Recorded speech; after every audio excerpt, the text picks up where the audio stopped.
Welcome, Night Owl. I'm glad you've joined me for tonight's relaxing yet informative tales from the past to help you unwind and drift off to sleep as we dive into the lives of the most infamous and tyrannical medieval kings in history. As we get started, feel free to share in the comments where in the world you're listening from and what time of day it is for you right now. And if you enjoy this style of calm, historical storytelling, be sure to subscribe so you don't miss future episodes. Tonight, we'll be exploring the lives and legacies of some of medieval history's most notorious monarchs, kings whose reigns were marred by cruelty, instability, or bizarre behavior. Through their stories, we'll delve into the complexities of power, the impact of mental illness, and the lasting impressions these rulers left on their kingdoms and the world. So get cozy, settle in, and let me take you on a journey back in time to the courts and castles of medieval Europe. Our first stop is 14th century France, where we'll meet a king whose reign began with such promise, but descended into chaos and turmoil as madness took hold of his mind. Charles VI of France was just 11 years old when he ascended to the throne in 1380. The early years of his reign were filled with hope and affection from his subjects, who dubbed him Charles the Beloved. Young and energetic, he was known for his chivalry, charm, and grand festivities. The future of France seemed bright under his rule. But on a fateful winter night in 1393, the course of Charles's life and kingship would change forever. The king and a group of nobles were gathered for a masquerade ball at the royal palace. The men, including Charles, were dressed as wild men, clad in costumes of linen soaked with resinous wax or pitch, to which flax was attached to give the appearance of savages. As the dancing began, disaster struck. In a reckless moment, the king's brother Louis, Duke of Orléans, brought a torch too close to the dancers. The highly flammable costumes instantly ignited, engulfing the men in flames. Chaos and screams filled the hall. The Duchess of Berry hurled her robe over the king, saving his life. But 4 of the noblemen were badly burned and died in agony days later. Charles escaped physical injury, but the Bal des Ardents, or the Ball of the Burning Men as it came to be known, left deep psychological scars. In the months that followed, the king began to show signs of mental distress and instability. It was whispered that he had gone mad from the shock. His behavior grew increasingly erratic and disturbing. At times, he would rush wildly through the corridors of the palace, howling like a wolf and insisting he was made of glass and might shatter at any moment. He would often forget his name and title, not recognizing his wife or children. Once, he became so convinced he was St. George that he had the royal arms changed accordingly. For months on end, he refused to bathe, change his clothes, cut his hair or nails. Courtiers described with pity and revulsion how he would go about in tattered vermin-infested robes, his hair matted and filthy. In his lucid moments, Charles was gentle and melancholy, deeply distressed by his own condition. But these periods of clarity grew rarer as his illness progressed. As Charles descended further into madness, France began to crumble around him. Seeing the king incapacitated, rival factions seized the opportunity to advance their own agendas, maneuvering to control the crown. The king's periods of insanity created a power vacuum and a crisis of leadership that destabilized the entire kingdom. The decades of Charles' reign were marked by increasing turmoil both at home and abroad. Ambitious nobles and relatives of the king vied for power and influence, their infighting fracturing the country. Meanwhile, England seized on France's weakness to press its claims to the French throne, reigniting the 100 Years' War. Through it all, Charles drifted in and out of lucidity, a king in name but not in faculty. When sensible, he tried to fulfill his royal duties and bring stability to his fractured kingdom. But these moments grew briefer and rarer. More often, he spent his days in a pitiful state, unable to rule, unable to comprehend his own condition. There are poignant stories of the Mad King's gentler moments. Once, during a brief respite from his illness, Charles encountered one of his old friends, a knight he hadn't seen in years. Surprised to see him at court, Charles asked why he had come. With tears in his eyes, the old knight replied, "To see you, my king, for it has been long since I last did." Charles embraced him with affection and wept, saying, "Good sir, you are indeed one of my loyal knights and friends. Stay with me, for you are most welcome." For just a moment, the king had surfaced from the depths of his madness, lucid and touched by this display of love and loyalty. But such moments were fleeting. As the years went on, Charles grew more withdrawn and isolated, lost in the labyrinth of his own failing mind. By the end of his life, he was a shell of the vibrant young man who had once been the promising hope of France. When he finally succumbed to a bout of dysentery in 1422, his son Charles VII had already begun to rule in his stead. The reign of Charles VI, begun with such hope and promise, ended in sorrow and disarray. The king whom the people had once loved so ardently spent his final years a broken man, sometimes pitiful, sometimes terrifying in the grip of his delusions. His sad fate demonstrates how much the fortunes of a nation could turn on the stability of a ruler's mind in an age where kings wielded absolute but often fragile power. From one troubled king, we now journey across the Channel to England and another monarch whose reign was marred by mental illness. Like Charles, Henry VI was gentle, pious, and scholarly in nature, but also like his French counterpart. He would find the pressures of kingship too much to bear, with devastating consequences for his realm. Henry's reign was troubled from the start, for he inherited the throne as an infant just 9 months old, far too young to rule in his own right.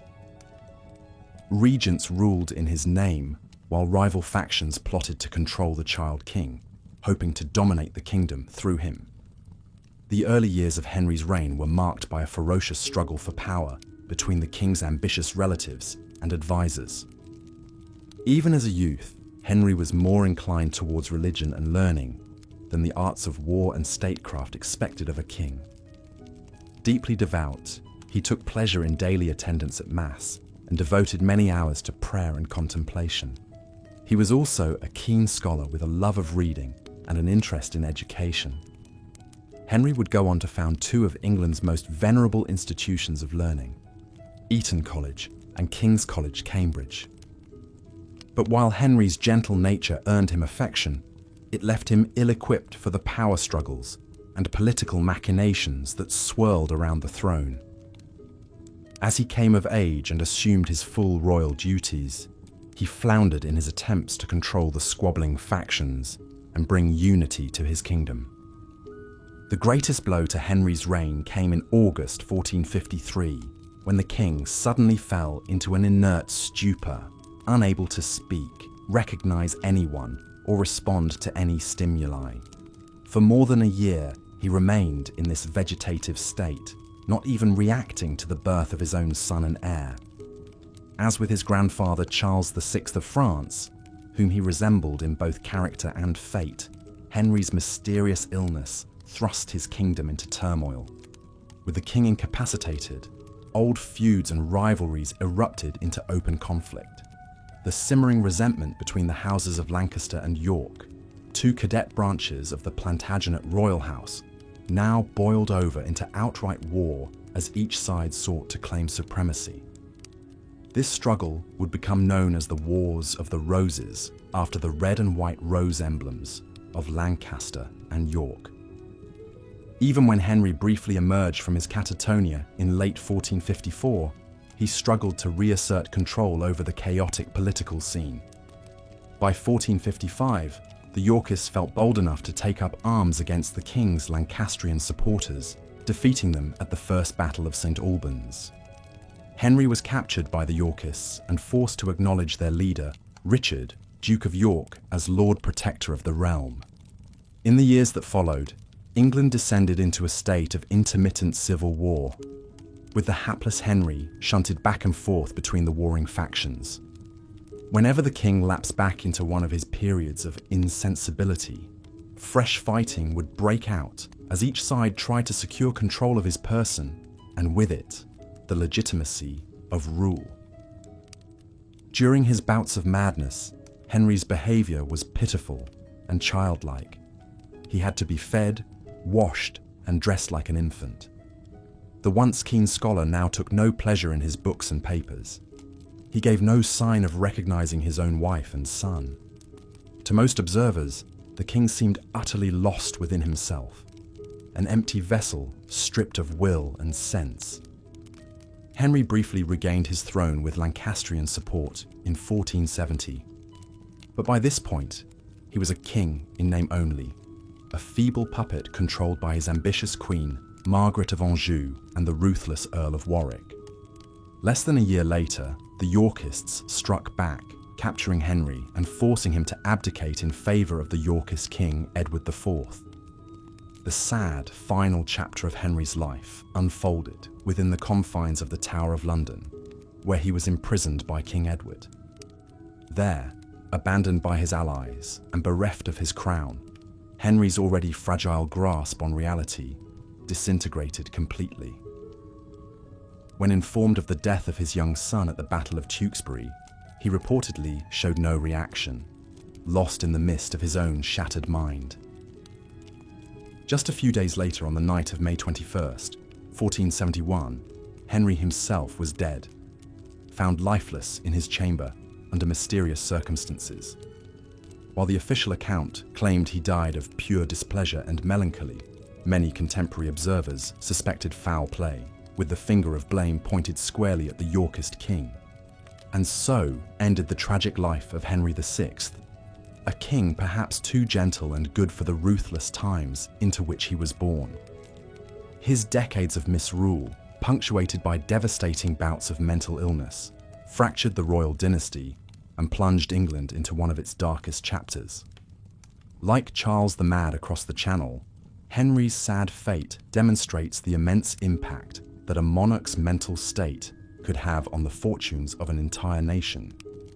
From England, we now travel north to Scandinavia to meet another 16th century ruler whose promising reign was derailed by paranoia and madness. Eric XIV of Sweden had all the makings of a strong monarch. He was well educated, cultured, and charismatic. But like Charles and Henry before him, he would succumb to mental illness with disastrous consequences for his kingdom. Eric ascended to the Swedish throne in 1560 after the death of his formidable father, Gustav I. He inherited a strong, centralized state and initially proved himself a capable ruler. He was a patron of the arts and sciences, an accomplished scholar, poet, and composer.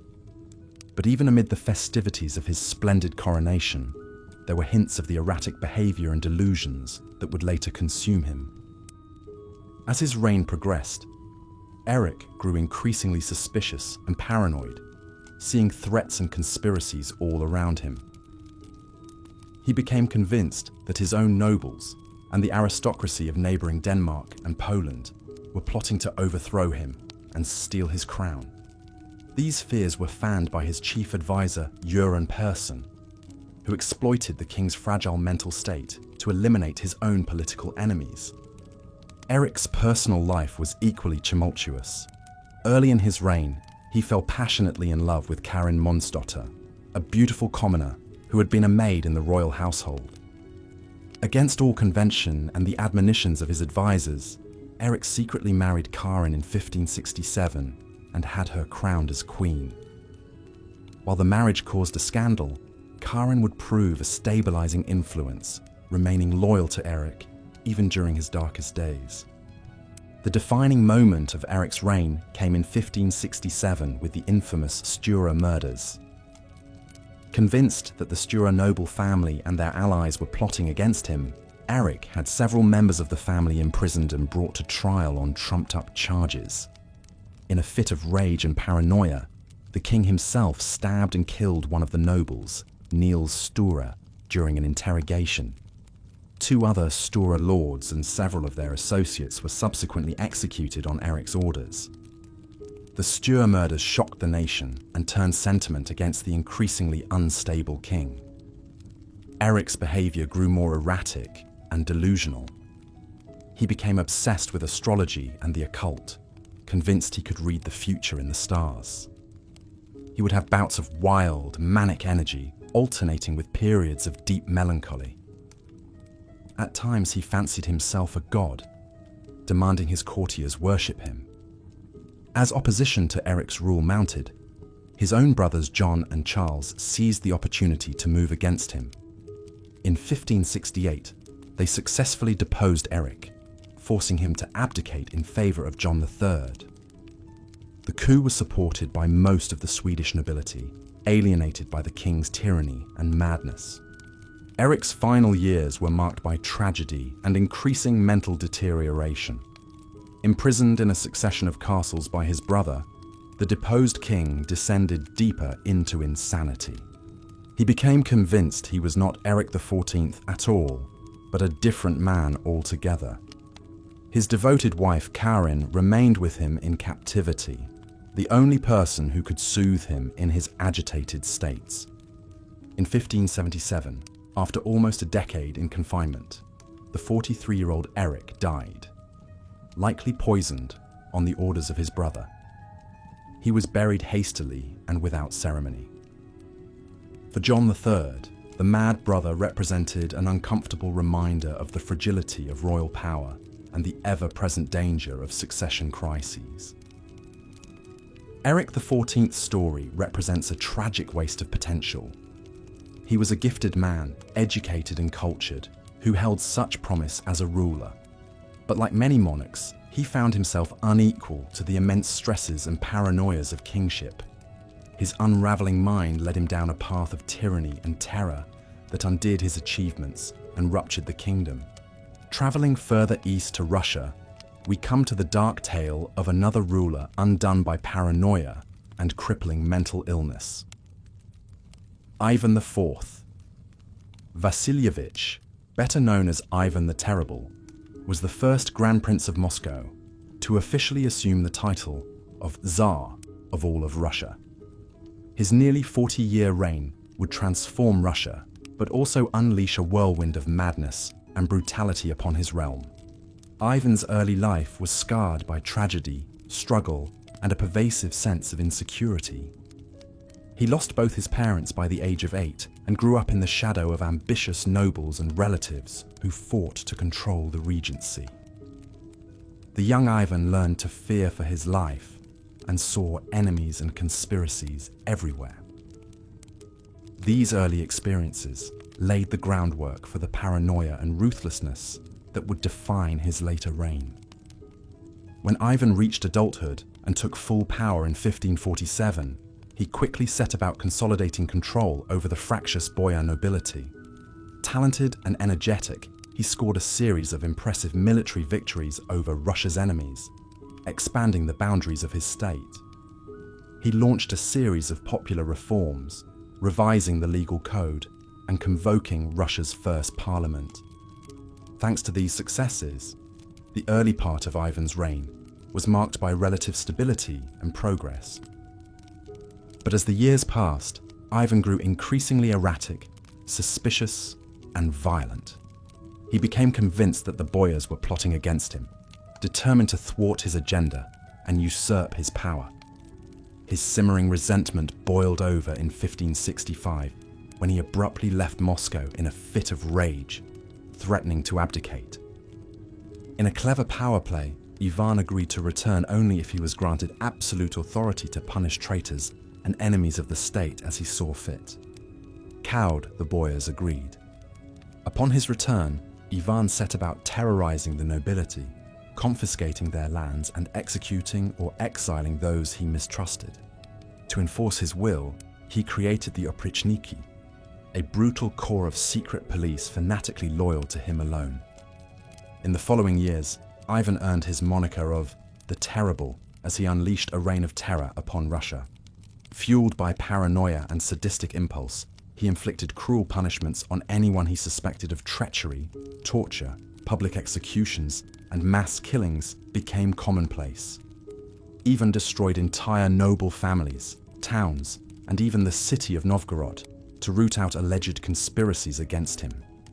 The later period of Ivan's reign also saw a tragic upheaval in his personal life that would push him further into madness and savagery. In 1581, during a heated argument, Ivan struck his daughter-in-law, causing her to miscarry. Enraged, his eldest son and heir, Ivan Ivanovich, engaged in a fierce shouting match with his father. In a fit of uncontrolled rage, Ivan the Terrible struck his son in the head with his iron-tipped staff, dealing a fatal blow. Mad with grief and remorse, Ivan descended into an incoherent rampage, alternatively praying feverishly for forgiveness and ordering fresh executions. The loss of his son and heir represented not just a personal tragedy, but a dynastic disaster for Russia. Ivan's remaining sons were unfit to rule, the middle son an invalid from birth, the youngest a depraved man. As we delve further into the stories of medieval monarchs whose reigns were plagued by madness, we turn our gaze eastward to the vast expanse of Russia. Here, we find a king whose legacy is as complex as it is brutal. Ivan IV Vasilievich, better known by his infamous moniker, Ivan the Terrible. Born in 1530, Ivan's early life was marked by tragedy and turmoil. He was just 3 years old when his father, Vasily III, died from an abscess and inflammation on his leg. His mother, Elena Glinskaya, acted as his regent, but she too passed away when Ivan was only 8, likely a victim of poison. These untimely deaths left young Ivan an orphan, and the court erupted into a maelstrom of power struggles between rival boyar families, each vying for control over the young ruler. Imagine for a moment the fear and isolation young Ivan must have felt, alone in a court seething with hidden agendas and shadowy machinations. As a child, he was often neglected, left to wander the palace halls with only his younger brother for companionship. It's said that the boyars who were supposed to care for him instead mocked and terrorized the young princes, even going so far as to let them go hungry. These early experiences undoubtedly shaped Ivan, planting the seeds of mistrust and paranoia that would bloom darkly in his later years. Despite these hardships, or perhaps because of them, Ivan grew into a precocious and determined youth. By the age of 16, he was already a force to be reckoned with. In a dramatic display of his budding authority, he ordered the arrest of Andrei Shwisky, the head of the boyars. Shwisky was dragged from the palace, beaten, and thrown into a dungeon, where he was torn apart by hungry dogs, a gruesome sign of the brutality that would come to define Ivan's reign. But Ivan's early years weren't all darkness and brutality. In 1547, at the tender age of 16, he was crowned Tsar of all the Russias, the first to bear this grand title. His coronation was a magnificent affair, a dazzling display of pomp and ceremony that firmly established his authority. That same year, he married his first wife, Anastasia Romanovna, a woman he seems to have truly loved. For a time, it seemed as though Ivan's reign might be a bright one, filled with promise and potential. And indeed, Ivan's early rule saw many successes. He implemented a number of popular reforms, revising the law code, limiting the power of the boyars, and even establishing a system of local self-government. He also convened the first Zemsky Sobor, or Assembly of the Land, which brought together representatives from across Russia to discuss matters of state. These early reforms earned Ivan widespread support and admiration from his subjects. But perhaps Ivan's greatest achievements in these early years were on the battlefield. He led his armies to victory against the Khanates of Kazan and Astrakhan, annexing vast swaths of territory along the Volga River and expanding Russia's borders to the Caspian Sea. These victories were celebrated throughout the land, and Ivan was hailed as a hero, a conquering Tsar who had brought glory to Russia. But even as Ivan basked in the glow of these triumphs, darker currents were swirling beneath the surface. In 1553, Ivan fell seriously ill, and the court once again descended into chaos as various factions jockeyed for position, anticipating the Tsar's death. Ivan recovered, but his brush with mortality seems to have deeply affected him. He became increasingly suspicious of those around him, seeing threats and conspiracies at every turn. These fears were only compounded by the sudden death of his beloved wife Anastasia in 1560. Ivan was convinced that she had been poisoned by his enemies, particularly the boyars he had long distrusted. In his grief and paranoia, Ivan's rule took a dark and violent turn. He lashed out at those he perceived as threats, real or imagined. Boyars were arrested, tortured, and executed on the slightest pretense. Ivan's wrath even extended to entire cities. In 1570, he sacked the city of Novgorod, convinced that its inhabitants were plotting against him. Thousands were massacred in a brutal display of the Tsar's unrestrained fury. Perhaps the most chilling embodiment of Ivan's descent into tyranny was the creation of the oprichniki, his infamous secret police force. Clad all in black and riding black horses, the oprichniki became a terrifying symbol of the Tsar's unbridled power. They answered only to Ivan, carrying out his every command with ruthless efficiency and unwavering loyalty. Under the iron fist of the oprichniki, Russia descended into a reign of terror. Boyars were hunted down and murdered, their estates confiscated and handed over to Ivan's cronies. Even the church wasn't safe. Ivan had the Metropolitan of Moscow, Philip II, arrested and eventually killed for daring to criticize the oprichniki's excesses. As Ivan's paranoia and cruelty spiraled out of control, Russia itself began to unravel. The economy, already strained by Ivan's costly wars, was further burdened by the oprichniki's predations. Fields went untended as peasants fled the countryside to escape the secret police's brutality. Famine and disease followed, stalking the land like grim spectres. But perhaps the darkest moment of Ivan's reign was a deeply personal tragedy. In 1581, during a heated argument, Ivan struck his son and heir, also named Ivan, with a pointed staff, inflicting a mortal wound to the young man's head. Ivan Ivanovich died a few days later, leaving the Tsar racked with grief and guilt. It's a poignant and haunting scene to imagine. The mighty Tsar, his hands stained with the blood of his own son, weeping over the lifeless body of his heir. In that moment, one can almost see the weight of all Ivan's cruelties and paranoia coming crashing down upon him, the realization of the monster he had become. The death of his son seemed to break something in Ivan. In his final years, he retreated increasingly into himself, spending long hours in prayer and contemplation. But even as his physical health declined, his mental state remained as sharp and paranoid as ever. He continued to lash out at those around him, seeing betrayal in every shadow. Ivan the Terrible died in 1584, while engaged in a game of chess. According to legend, he had just moved his king to the square where it would be checkmated, as if acknowledging the inevitability of his own demise. It was a fitting end for a man whose life had been defined by a ruthless struggle for power. Ivan's legacy is a complex and bloody one. He was a man of contradictions, capable of great cruelty and great piety, of brutal violence and deep remorse. He expanded Russia's borders and centralized its government, but at a terrible cost in human suffering. He was feared by his enemies and revered by his subjects, a towering figure who cast a long and dark shadow over Russian history. As we reflect on Ivan's story, it's hard not to be struck by the tragedy of it all.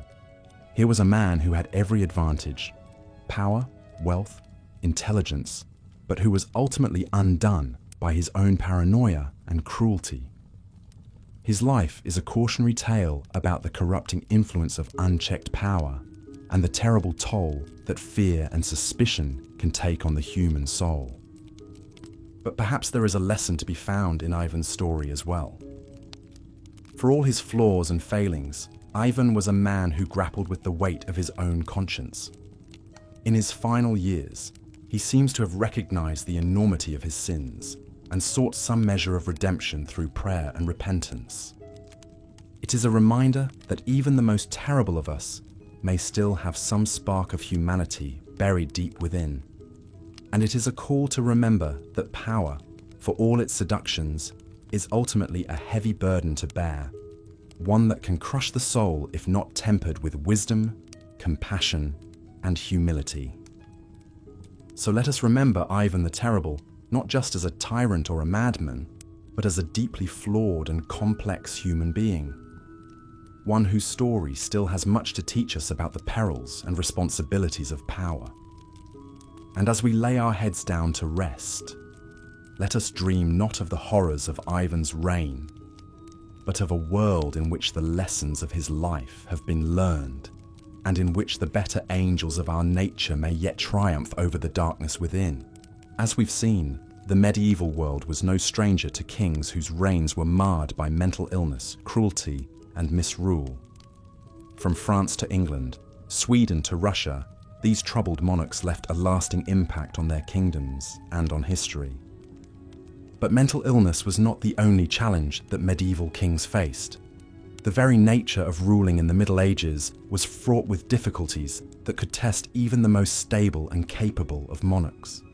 The complex web of feudal obligations, the constant threat of war and invasion, the intrigues and power struggles of court life, all of these pressures weighed heavily on kings. Perhaps no king exemplifies these challenges quite like Henry VI of England. Born into the Lancastrian dynasty at the height of the 100 Years' War with France, Henry inherited the throne as an infant king when his father, the great warrior king Henry V, died suddenly of dysentery in 1422. Too young to rule on his own, Henry's early reign was marked by a series of regencies as powerful nobles vied for control over the young king and the kingdom. His uncle, John, Duke of Bedford, skillfully managed the ongoing war in France, while another uncle, Humphrey, Duke of Gloucester, jockeyed for power at home as Lord Protector. As he grew into manhood, Henry emerged as a gentle, pious ruler, more interested in matters of faith and learning than the art of war. He was a generous patron to the church and founded two of England's most prestigious schools, Eton College and King's College, Cambridge. Contemporaries described him as a tall, handsome man, but one who was averse to bloodshed and preferred a life of simplicity. But being king required more than just piety and good intentions. The bankrupt state of the royal treasury, the crumbling English position in France, and escalating tensions between powerful noble factions like the houses of York and Somerset all demanded strong leadership that the amiable but ineffectual Henry struggled to provide. These stresses took a toll on Henry's fragile mental state. Always prone to bouts of melancholy, in the summer of 1453 he suffered a complete mental breakdown, precipitated, some say, by the sudden shock of losing the bulk of his father's French conquests. The once lively king fell into a deep catatonic state, completely unresponsive to the world around him. The king's sleeping sickness, as it was known, left the kingdom in limbo.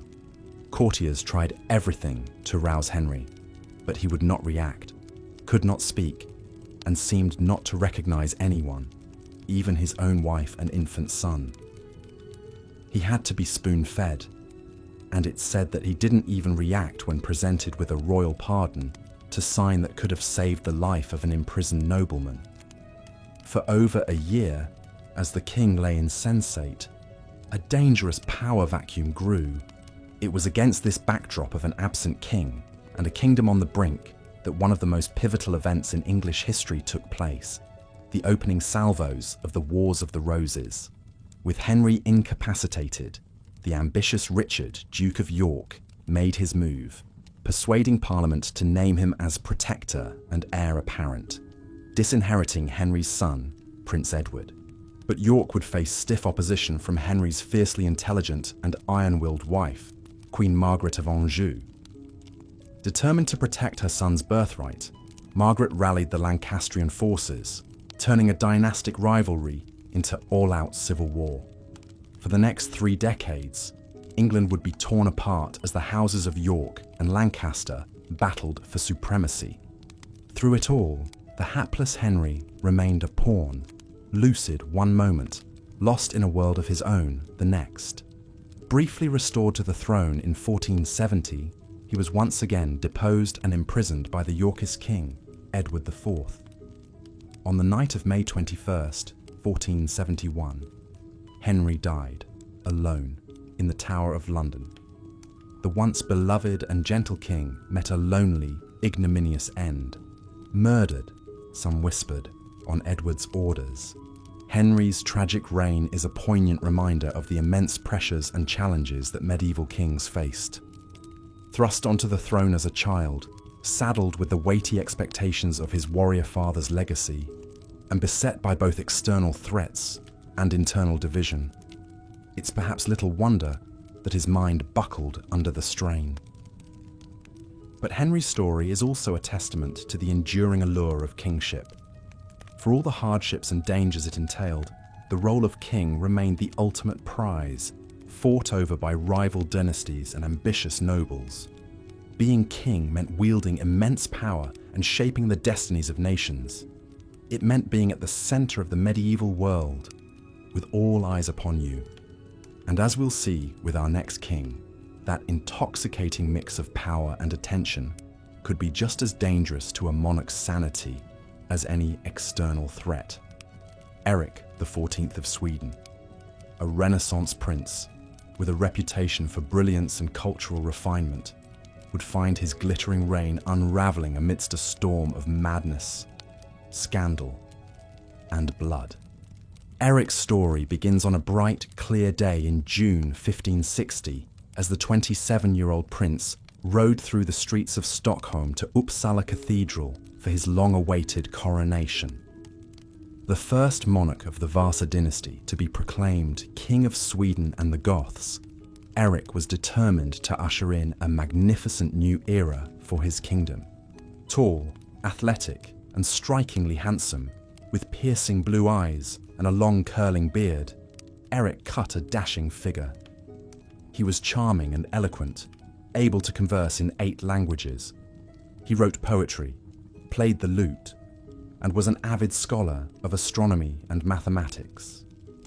In many ways, he embodied the ideal of the Renaissance prince, cultured, learned, and accomplished. But there were signs, even on that glorious coronation day, of the darkness that would come to consume Eric's reign. His insistence on riding a white stallion, a privilege traditionally reserved for the day of Christ's second coming, raised eyebrows. And the lavish, almost bacchanalian festivities, featuring 3 days and nights of non-stop feasting, drinking and dancing, seemed to some to border on sacrilege. As he settled into his role as king, Eric's behavior grew increasingly erratic. He became convinced that those around him, even his own family members, were plotting against him. He would fly into rages at the slightest provocation, lashing out at courtiers and servants alike. There were rumors that he engaged in strange occult rituals and that he was in thrall to a sinister Italian mystic named Carolo. But it was Eric's scandalous love life that truly set tongues wagging. Spurning the noble brides put forth by his council, Eric instead became infatuated with a beautiful commoner named Karin Monsdotter. The daughter of a jailkeeper, Karin had been brought to court as a maid of honor, but she quickly caught the king's eye. Much to the horror of his advisors, Eric secretly wed Karin in 1567, making the low-born girl his queen. It was an act of defiance that flew in the face of all royal protocol and inflamed the simmering tensions between Eric and the Swedish nobility. Karin, demure and devoted to her mercurial husband, became the target of vicious gossip and scorn. As Eric's paranoia and instability grew, so too did the conflicts with his rivals and critics. He became convinced that the powerful Stura family was conspiring to overthrow him and resolved to strike first. On that fateful day in May 1567, Eric invited several Stura nobles to a banquet at Uppsala Castle, including the charismatic Niels Svantesson Stura. What happened next would come to be known as the Stura murders, a shocking act of royal violence that forever stained Eric's reign. The script continues from here in a similar engaging storytelling style, painting a vivid picture of Eric's mental deterioration, the Stura murders and their aftermath, his forced abdication and sad final years imprisoned with Karin, as outlined in the original plan. It then transitions smoothly into the dramatic tale of Ivan the Terrible, hitting all the key points of his difficult childhood, early victories, brutal oprichniki, and the tragic killing of his son. The script samples other Mad Monarchs' tales as outlined, before concluding with a thoughtful reflection on the immense pressures of medieval kingship, and what these troubled reigns reveal about power, mental health, and the human condition in a medieval context, all delivered in a gentle, sleep-inducing tone, perfect for bedtime listening. The cruelty and chaos of Ivan the Terrible's final years left Russia in a precarious position. The once promising reign had descended into terror and turmoil. As the 16th century drew to a close, the question lingered: who would emerge to lead Russia into the future? Ivan's death in 1584 brought little stability. His son Fyodor inherited the throne, but was a weak and ineffectual ruler. Real power lay in the hands of advisors like Boris Godunov, whose political maneuvering would soon win him the crown. Russia faced ongoing threats from Poland, Sweden, and Crimean Tatars, as well as internal unrest and economic strife. It's perhaps no wonder that some looked back at Ivan's reign with nostalgia, focusing on his early victories and reforms rather than the bloody purges of his later years. He cast a long shadow, one that future Russian rulers would alternately shun and embrace as they grappled with the challenges of governing the vast nation. Ivan the Terrible's legacy is as complex as the man himself. He expanded Russia's borders, strengthened the power of the Tsar, and left an indelible mark on his nation's history and culture. Yet his reign was also marked by unthinkable violence, paranoia, and a descent into despotism. In many ways, his story embodies the contradictions and extremes of absolute monarchy. But Ivan was far from the only medieval ruler whose reign was marred by madness. Across Europe, kings grappled with the immense pressures of ruling, often with devastating consequences for their personal lives and the lives of their subjects. Take Rudolf II, Holy Roman Emperor from 1576 to 1612. A great patron of the arts and sciences, Rudolf was also known for his eccentricities and reclusive nature. He filled his court with astrologers, alchemists, and curiosities, like the famed Golem of Prague. But beneath this quirky surface lay deeper struggles. Rudolf was plagued by bouts of depression and melancholy. He became increasingly paranoid, refusing to leave his bed for days on end and communicating with his advisors only through notes passed through a slot in his door. He neglected the governance of his empire, leading to political paralysis and unrest. Perhaps most famously, Rudolf developed the delusion that he was made of glass and could shatter at any moment. He took to wearing thick layers of clothing to pad himself and refused to allow anyone to touch him. His behavior grew so concerning that his own family conspired to depose him, forcing Rudolf to cede power to his brother Matthias. Rudolf spent his final years as a recluse in Prague Castle, surrounded by his art and curiosities, but isolated from the world he once ruled. When he died in 1612, he reportedly refused the last rites, still gripped by his delusions until the very end. Rudolf's story, like Ivan's, raises poignant questions about the toll of power on the human psyche. Were these kings simply ill-equipped for the immense stress and responsibility of ruling? Did the unchecked power of absolute monarchy breed paranoia and instability? Or were they, in some sense, canaries in the coal mine, their deteriorating minds reflecting the toxicity and dysfunction of the system they were born into? Regardless, their struggles had immense consequences for their personal lives and the lives of those they ruled. Across the Mediterranean, the Byzantine Empire too found itself under the thumb of a ruler lost in delusion. Justin II, who reigned from 565 to 578, started off as a promising leader. He secured the empire's eastern frontier through diplomacy with Persia and embarked on ambitious building projects. But a few years into his reign, Justin's behavior took a bizarre turn. He became convinced that he was physically incapable of sitting, so he took to lying prone on a wheeled throne that could be pushed around the palace. He reportedly bit attendants who displeased him and even attempted to eat one of his own limbs. As Justin descended further into madness, the empire began to crumble. The Persians launched invasions into Byzantine territory. The Avars and Slavs attacked from the west, and Italy fell into chaos as the Lombards swept through. Justin was powerless to stop it, lost in a world of his own imagining. In a poignant twist of fate, one of the few who seemed able to soothe Justin during his fits was his wife, Sophia. A shrewd political mind in her own right, Sophia essentially ruled in Justin's stead, even minting coins with her own image. She managed to hold the empire together until Justin's death in 578.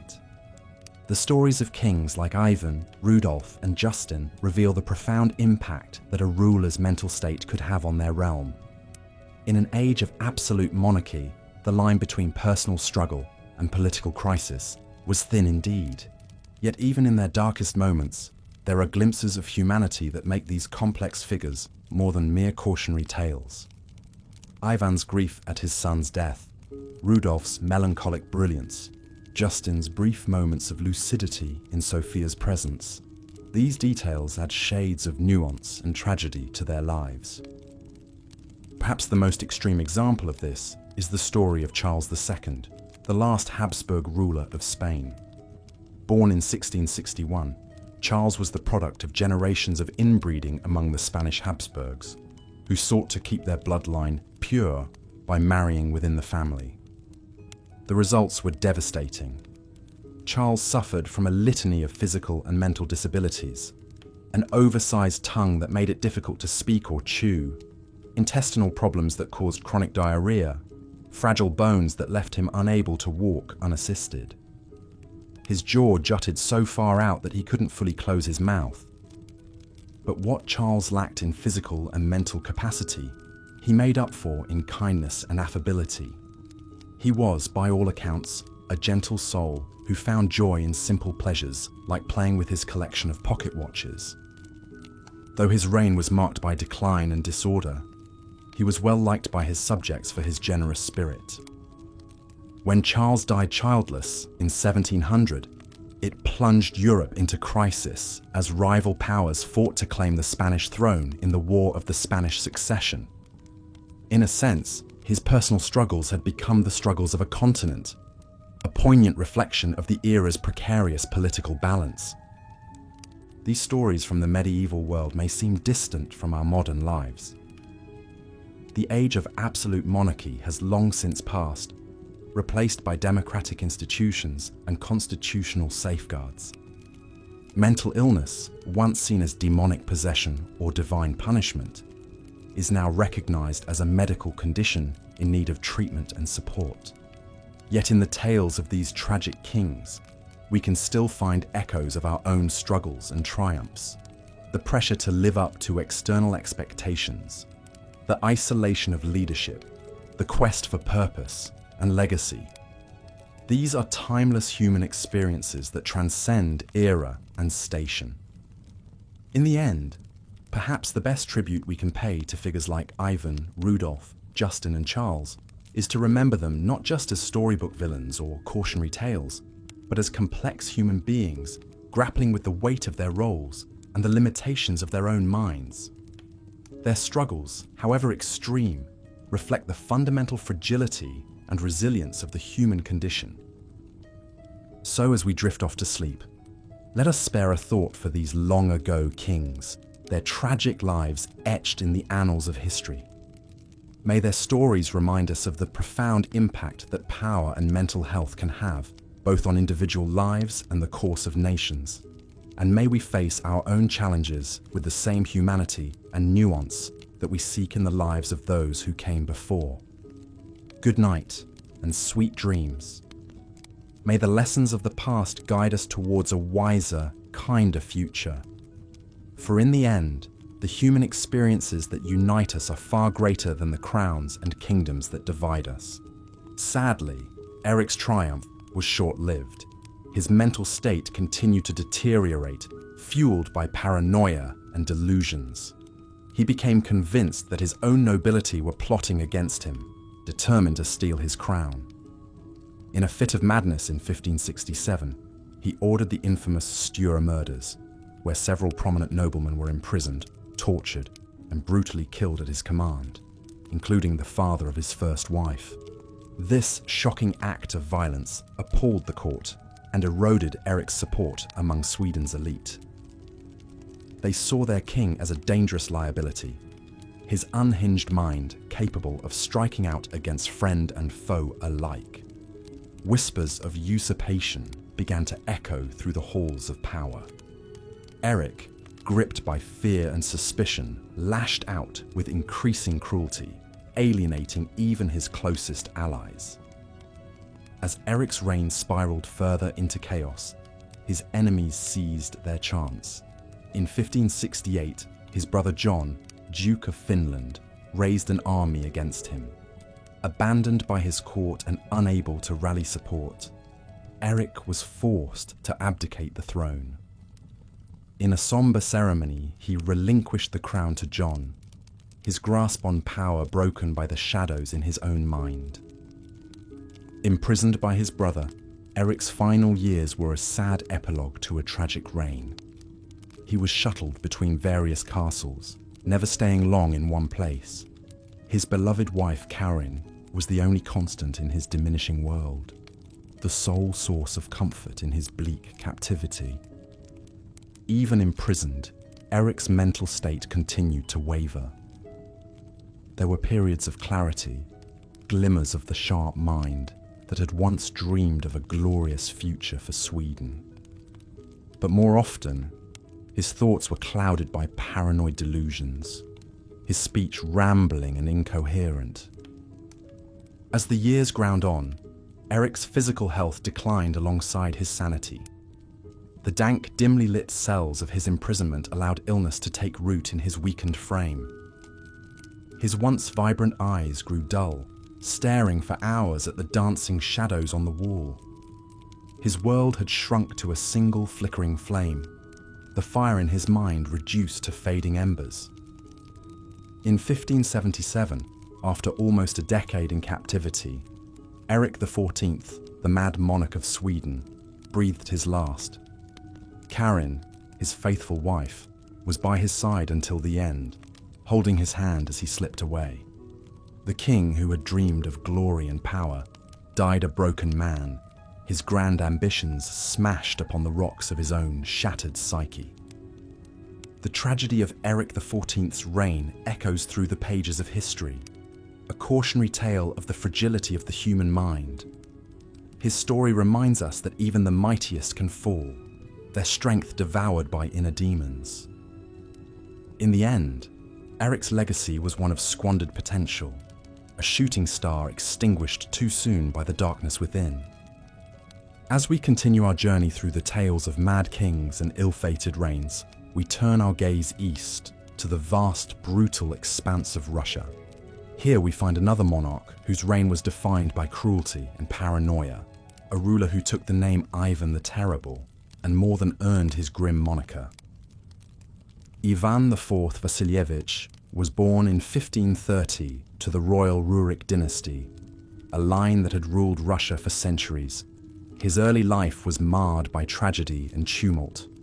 Ivan's father died when he was just 3 years old, leaving him in the care of his mother, Elena Glinskaya. But Elena's rule as regent was cut brutally short when she was poisoned in 1538, leaving the young Ivan an orphan at the tender age of 8. Robbed of his parents, Ivan's childhood became a battleground for power. The boyars, Russia's elite nobles, vied for control over the young prince, jostling to fill the void left by his mother's death. In this snake pit of ambitious schemers, the child Ivan was neglected, ignored, and at times even mistreated by those meant to protect him. The seeds of bitterness and mistrust were planted early, watered by loneliness and fear.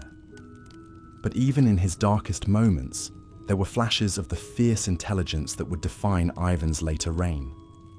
He found solace in the Orthodox faith, immersing himself in prayer and religious texts. He also discovered a talent for politics, observing the machinations of the boyars with a keen and calculating eye. As Ivan grew into a young man, he began to assert his authority, chafing against the control of his would-be puppet masters. In 1547, at the age of 16, Ivan was crowned as Tsar, the supreme ruler of all Russia. His coronation marked a turning point, the moment when the neglected child became a king in truth as well as name. The early years of Ivan's reign were marked by a flurry of reform and conquest. He revised Russia's legal code, curtailing the powers of the boyars and centralizing authority in the hands of the Tsar. He also expanded Russia's borders, waging successful wars against the neighboring Kazan and Astrakhan Khanates. These victories earned Ivan widespread acclaim and popularity among his subjects. The young Tsar was seen as a decisive, forceful leader, willing to take bold action to strengthen Russia. But even as Ivan basked in the glow of success, darker currents were stirring beneath the surface. The traumas of Ivan's childhood had left deep scars on his psyche. He was prone to bouts of paranoia and suspicion, seeing enemies lurking in every shadow. His temper was legendary, flaring into violent rages at the slightest provocation. As his power grew, so too did his cruelty, fueled by a simmering resentment of the boyars who had tormented him in his youth.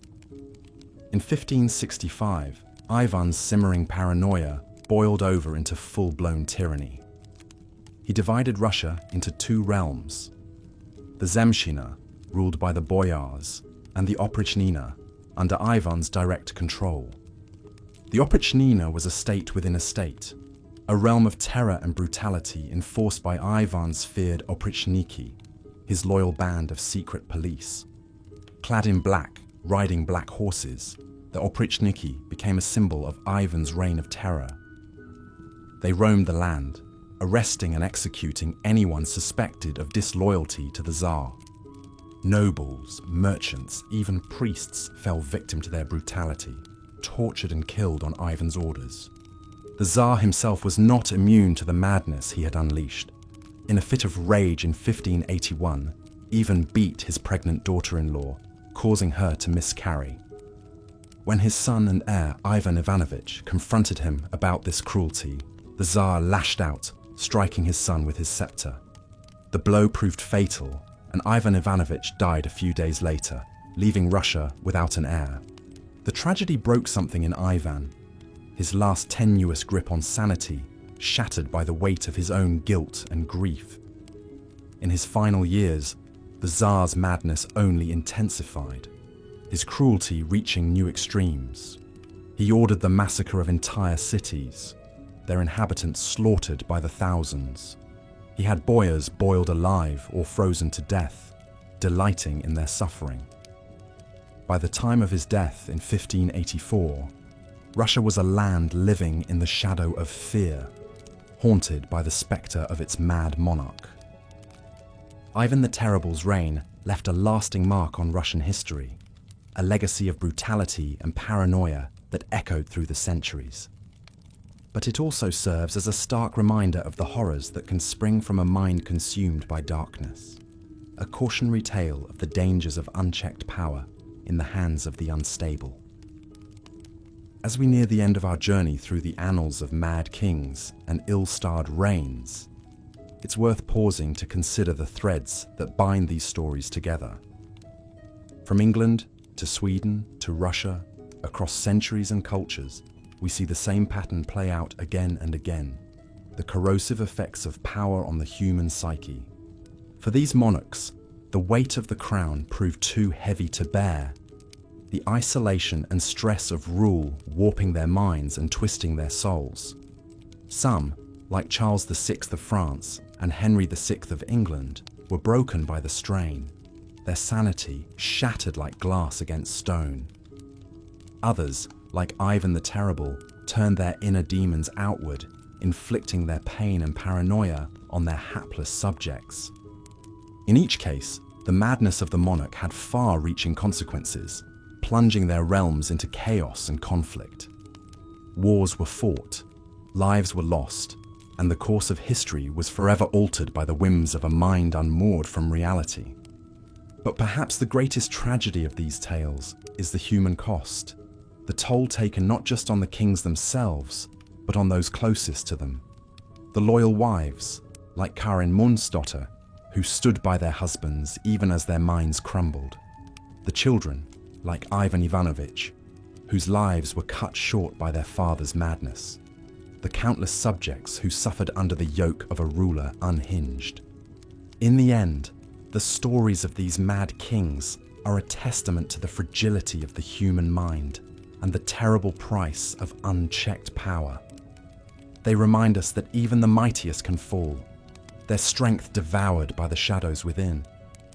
As we bid farewell to these haunted figures of history, let us ponder their tales with a sense of empathy and sorrow, for in their tragic fates we see a reflection of our own human frailties, the darkness that slumbers beneath the surface, waiting to be awakened.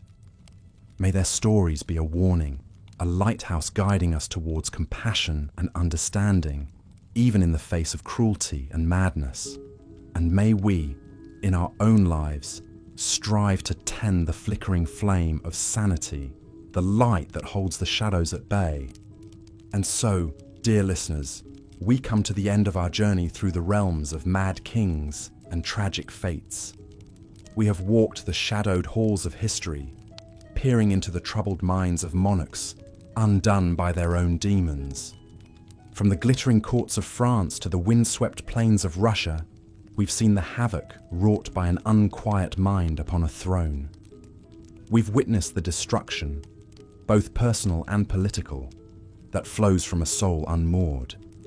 But let us not depart this journey with hearts heavy with despair. For in the midst of this darkness, there are also glimmers of light, of hope amidst the tragedy. The wives and children who stood as beacons of love and loyalty, even in the face of madness. The small acts of kindness and compassion that pierce the veil of paranoia and fear. These too are the lessons of history, the whispers of the past urging us toward our better angels. In the tales of these mad kings, we see a mirror held up to our own souls, reflecting back both shadow and light. May we have the wisdom to learn from their mistakes, the courage to confront our own inner demons. So let us bid farewell to Charles the Mad, to Henry the Helpless, to Eric and Ivan and all the haunted souls of history. Let us tuck their stories into our hearts like faded photographs, reminders of the perils and the promise of the human experience. And as we drift off into the welcoming embrace of sleep, let us carry with us the knowledge that even in the darkest of times, there is always the chance for redemption, for grace, for the triumph of our shared humanity over the spectres of our worst selves. Good night, dear listeners, and sweet dreams. May your slumbers be filled with gentle scenes of kinder times and gentler kings.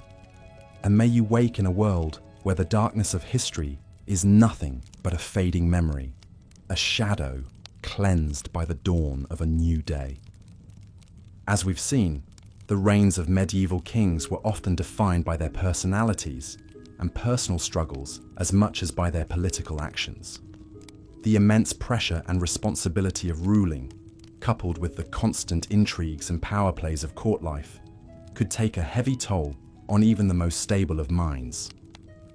For those already prone to mental illness or instability, the strain could be too much to bear, leading to erratic, destructive, and sometimes tyrannical behavior. Ivan the Terrible's story is a prime example of how a king's inner demons could have far-reaching consequences for his realm. Born into a time of upheaval and violence, Ivan's early experiences shaped him into a ruler both feared and revered. As a young man, he was known for his intelligence, curiosity, and military prowess, expanding Russia's territories and implementing popular reforms. But as time went on, his paranoia and cruelty grew, fueled by his obsession with power and his fear of betrayal. The formation of the Oprichniki, Ivan's notorious secret police, marked a dark turning point in his reign. These black-clad agents were given free rein to terrorize the populace, confiscating property, torturing and executing those suspected of disloyalty. They became a symbol of Ivan's increasingly erratic and brutal rule, sowing chaos and fear throughout the land. Perhaps the most tragic episode in Ivan's life was the death of his son and heir, Ivan Ivanovich. In a fit of rage during an argument, Ivan struck his pregnant daughter-in-law, causing her to miscarry. When his son confronted him about this, Ivan lashed out again, dealing a fatal blow to the young man's head with his scepter. This horrific act left Ivan reeling with guilt and grief, and cast a dark shadow over his final years. As Ivan's health declined and his madness increased, Russia descended into a state of turmoil and unrest. Attacks from outside powers intensified as the country's defenses weakened, while internal strife and dissent reached a fever pitch. In his paranoia, Ivan suspected everyone of plotting against him, lashing out with increasing brutality and repression. In the end, Ivan died as he had lived, surrounded by chaos and conflict. According to legend, he was in the midst of a chess game when he fell ill, collapsing on the floor in agony. Some say it was poison that finally did him in, slipped into his drink by one of his many enemies. Others believe it was simply the toll of his tumultuous life catching up with him at last. Ivan's legacy is a complicated one, stained with blood and terror, yet also marked by moments of greatness and progress. He remains a towering figure in Russian history, his name invoking both awe and revulsion. For all his cruelty and madness, there is a tragic element to his story as well. A sense of squandered potential and the high cost of unchecked power. As we reflect on the lives of these troubled kings, it's hard not to feel a sense of pity mixed with horror at their deeds. The weight of the crown could be a heavy burden indeed, one that could warp even the strongest of minds. In a time when absolute power was the norm, and the line between ruler and tyrant was thin, it's perhaps no surprise that so many kings succumb to their worst impulses and darkest fears. Yet even in the midst of such chaos and cruelty, there are glimmers of humanity to be found. The loyal Karin Monsdotter, staying by her husband, Eric XIV's side, even as his sanity crumbled. Ivan the Terrible weeping over his son's lifeless body. The brief moments of clarity and kindness that could surface amidst the madness. These remind us that even the most notorious figures of history were still, at their core, only human. As we come to the end of our journey through the lives of some of medieval history's most infamous kings, we are left with a sense of the complexity and contradictions of their legacies. They were products of their time and circumstances, shaped by the unique pressures and expectations of their roles. Their stories serve as cautionary tales about the corrupting influence of power and the fragility of the human mind, but also as reminders of the enduring fascination we have with the personalities that shape the course of history. In the grand tapestry of human experience, these mad kings are but a few vivid threads, their bright colours dimmed by time, yet still retaining a certain morbid allure. As we drift off to sleep, their stories swirl through our thoughts. Tales of grandeur and squalor, of triumph and tragedy, of the heights of power and the depths of despair. They may have been the worst of kings, but in their flaws and failings, their glories and misdeeds, they were also undeniably, irrevocably human. And that, perhaps, is what makes their stories so endlessly compelling, so difficult to forget, even as we slip into dreams. Good night, dear listener, and may your own dreams be filled not with the terrors of mad kings, but with the simple joys and comforts of a peaceful life well lived. For in the end, that may be the greatest legacy of all, not to be remembered for one's cruelties or eccentricities, but for the quiet, everyday kindnesses that make the world a bit brighter for those around us. So rest now, and let the past fade into the shadows of history as we embrace the present and all its gentle possibilities. Part 4. Ivan the Terrible of Russia. As we leave behind the troubled tales of Charles the Mad, Henry VI, and Eric XIV, our journey through medieval history takes us eastward to 16th century Russia. Here, we find a ruler whose epithet says it all, Ivan the Terrible. The first Tsar of Russia, Ivan IV Vasilievich, cast a long and brutal shadow over his kingdom. Ivan's story, like so many we've explored, has its roots in a tumultuous childhood. Born in 1530, Ivan was just 3 years old when his father died, leaving him Grand Prince of Moscow under the regency of his mother. But even this small stability was soon shattered. When Ivan was 8, his mother too passed away, likely of poisoning. The young prince was now utterly alone, surrounded by ruthless boyars, Russian nobles, all grasping for power. One can almost picture the quiet, cautious boy, eyes darting warily in the shadowy halls of the Kremlin. The whispers of conspiracies, real and imagined, swirling around him like a bitter wind. These early years forged in Ivan a deep mistrust and simmering resentment that would one day boil over into unthinkable cruelty. But Ivan's early reign gave little sign of the terror to come. Crowned Tsar at the tender age of 16, the young ruler threw himself into the task of governing. With the counsel of his beloved wife Anastasia Romanovna and his trusted advisor Alexei Adashev, Ivan implemented a series of reforms. He revised the law code, convened the first Russian parliament, and granted the gentry more rights. On the battlefield too, Ivan triumphed, conquering the Khanate of Kazan and expanding Russia's borders. For a moment, it seemed Russia had found a true Renaissance man in its Tsar. A patron of the arts and architecture, Ivan commissioned the iconic St. Basil's Cathedral with its swirling colours and onion domes. An author and composer himself, he filled his court with music and literature. But beneath this glittering surface, a darkness was taking root. The death of his beloved Anastasia in 1560 seemed to snap something in Ivan. Convinced she had been poisoned by his enemies, his simmering paranoia boiled over into full-blown madness. He lashed out at those around him, banishing Adashev and turning on the boyars he had long resented. In a chilling prelude of the horror to come, Ivan had one of his most vocal critics, Prince Andrei Kurbsky, tortured and beheaded in the Red Square. It was the beginning of a reign of terror that would earn Ivan his dark moniker. In 1565, Ivan formed the Oprichnina, a state within a state, to be his personal domain. At its head were the Oprichniki, Ivan's fanatically loyal and utterly ruthless secret police.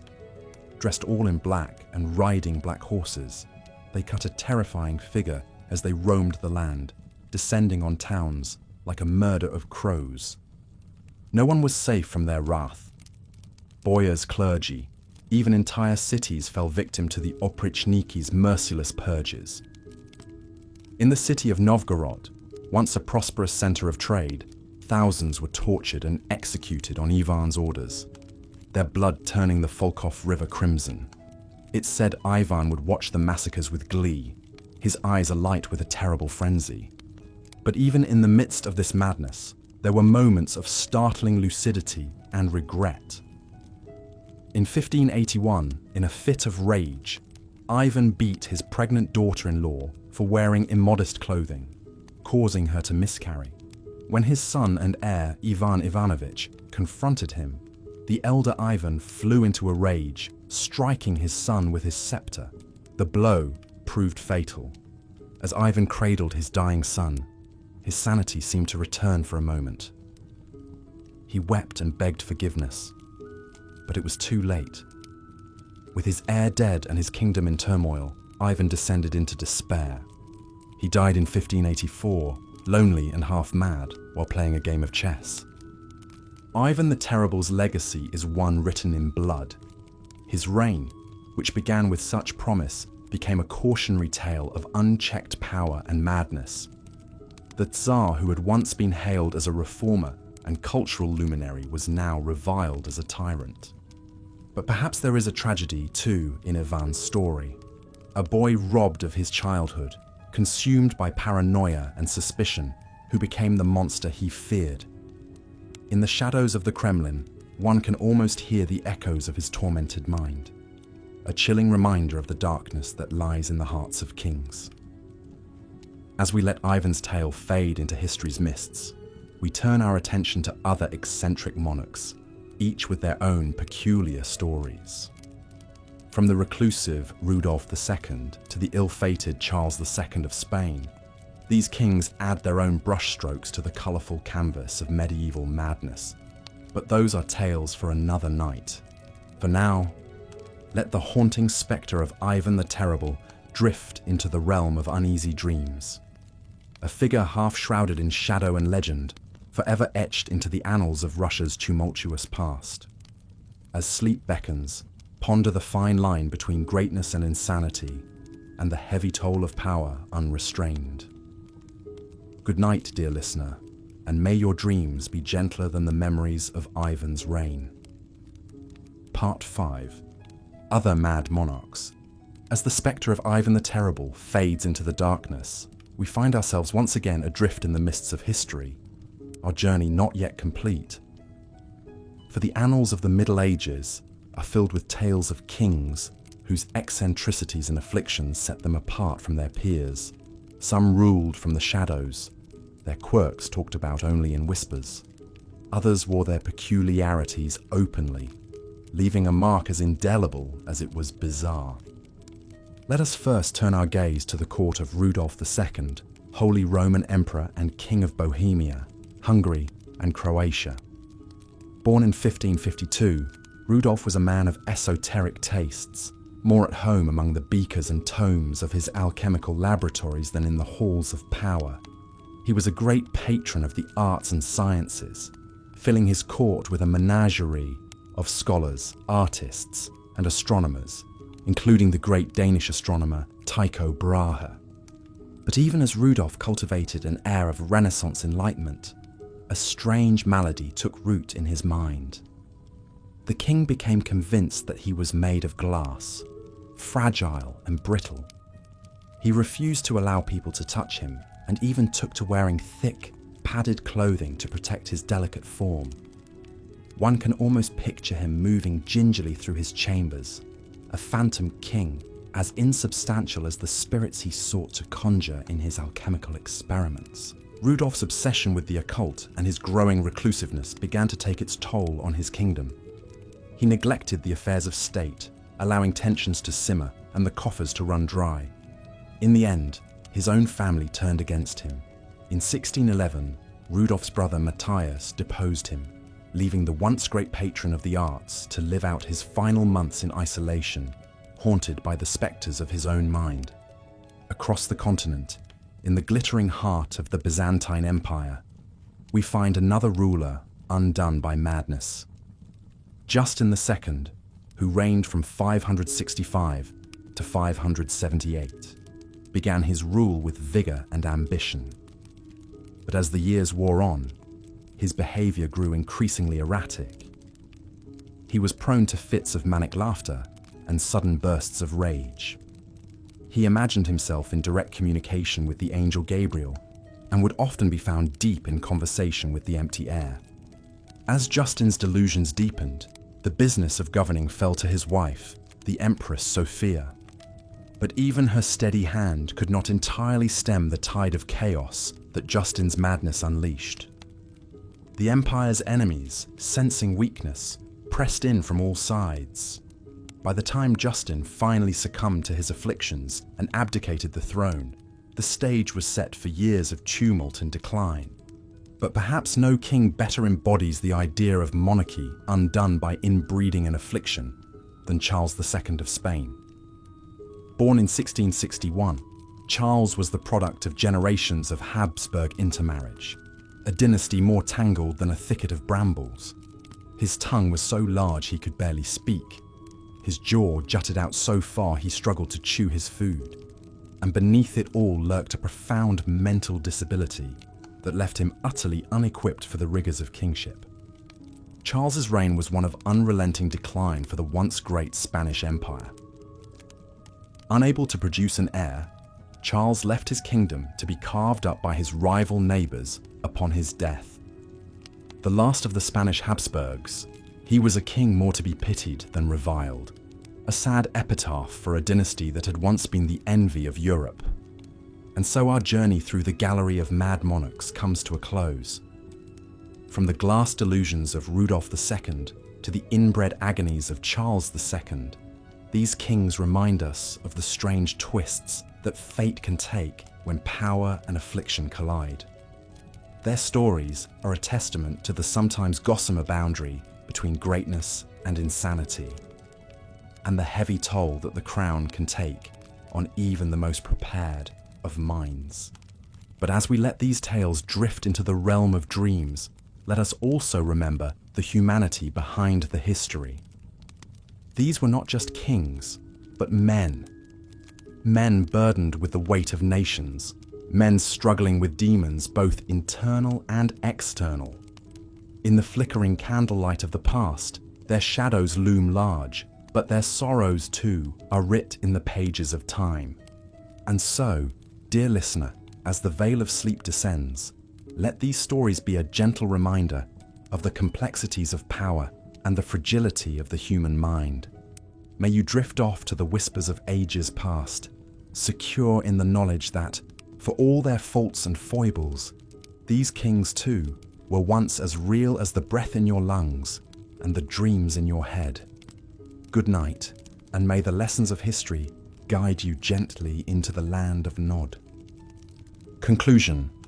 As the last strains of our journey through medieval madness fade into the stillness of the night, we find ourselves back in the present, our minds full of the vivid characters and strange tales we've encountered along the way. From the tortured psyche of Ivan the Terrible to the glass delusions of Rudolf II, these monarchs remind us of the profound impact that mental illness can have, not just on individuals, but on the course of nations and the flow of history itself. In the flickering shadows of the past, it's easy to pass judgment on these troubled rulers, to see them as weaklings or tyrants, unfit for the thrones they occupied. But to do so would be to ignore the very real struggles they faced, both in their own minds and in the treacherous currents of court life. These were men born into power, but also into a world of constant danger, where even the slightest sign of weakness could be seized upon by ambitious rivals. For some, like Charles the Mad and Henry VI, the pressures of ruling proved too much, their grip on reality slipping away like sand through an hourglass. For others, like Eric XIV and Ivan the Terrible, madness mingled with cruelty, their reigns marked by bloodshed and terror. And still others, like Rudolf II and Charles II, retreated into worlds of their own making, eccentric shadows on the fringes of power. But in all their stories, there is a common thread: the immense toll that the crown can take on the minds of those who wear it. In an age where kings were seen as divinely appointed, the line between monarch and man was often blurred. To be a ruler was to be set apart, burdened with the weight of nations and the expectations of the heavens themselves. Is it any wonder that some buckled under the strain?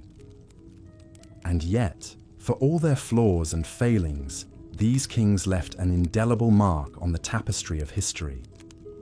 Their reigns, whether glorious or infamous, shaped the course of nations and the lives of countless subjects. In the grand sweep of time, they are but a few threads among many, but their stories remain, woven into the rich and complex fabric of the Middle Ages.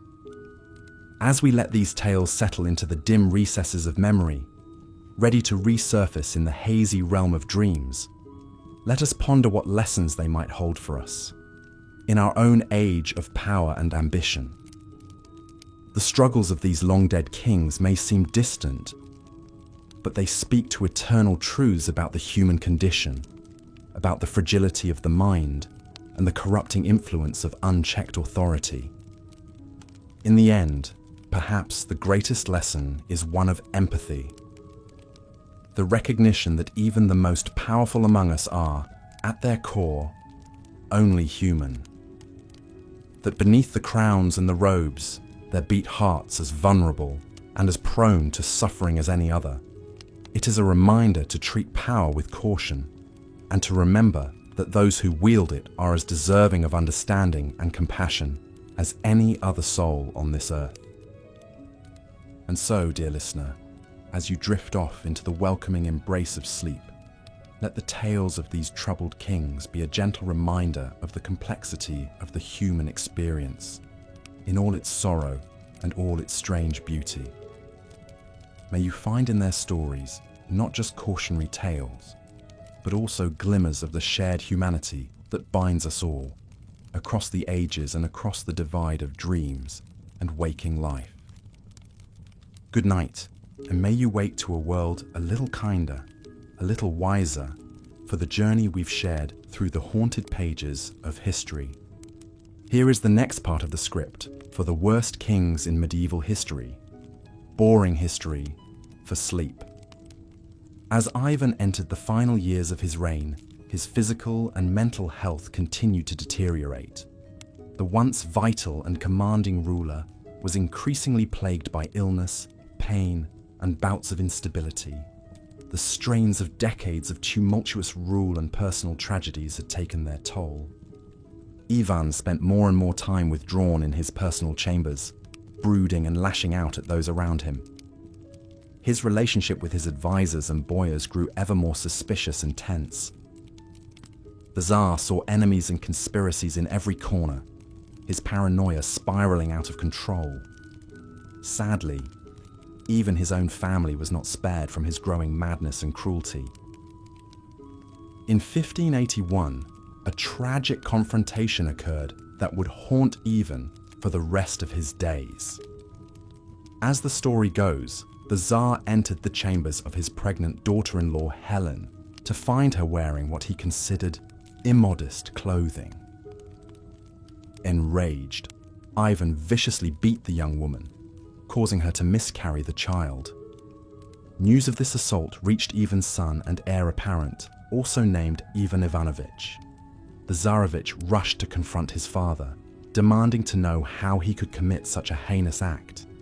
A violent argument broke out between father and son, with tempers soaring and the two men exchanging heated accusations and recriminations. In a fit of uncontrollable rage, Ivan struck his son on the head with his scepter, a heavy pointed staff. To the Tsar's horror, the blow proved fatal. Ivan Ivanovich collapsed, blood pouring from his temple, and died in his father's arms a few days later. The tragedy plunged Ivan into the depths of despair and unleashed an outpouring of grief across Russia. Consumed by guilt and regret, Ivan's health and sanity rapidly declined in the wake of this incident. He reportedly wailed and beat his head against the walls, crying out for forgiveness. The once formidable Tsar became a shadow of his former self, so broken by remorse that he was unable to govern his realm. Without his favored heir to succeed him, Ivan was forced to name his younger, developmentally disabled son Fyodor as the next Tsar. As Ivan lay on his deathbed a few years later, he must have reflected with sorrow on the chaos and uncertainty that would follow him. He could only hope that his surviving sons and boyars would find a way to hold the kingdom together. According to a popular legend, Ivan's end finally came while he was engaged in a game of chess with one of his advisors.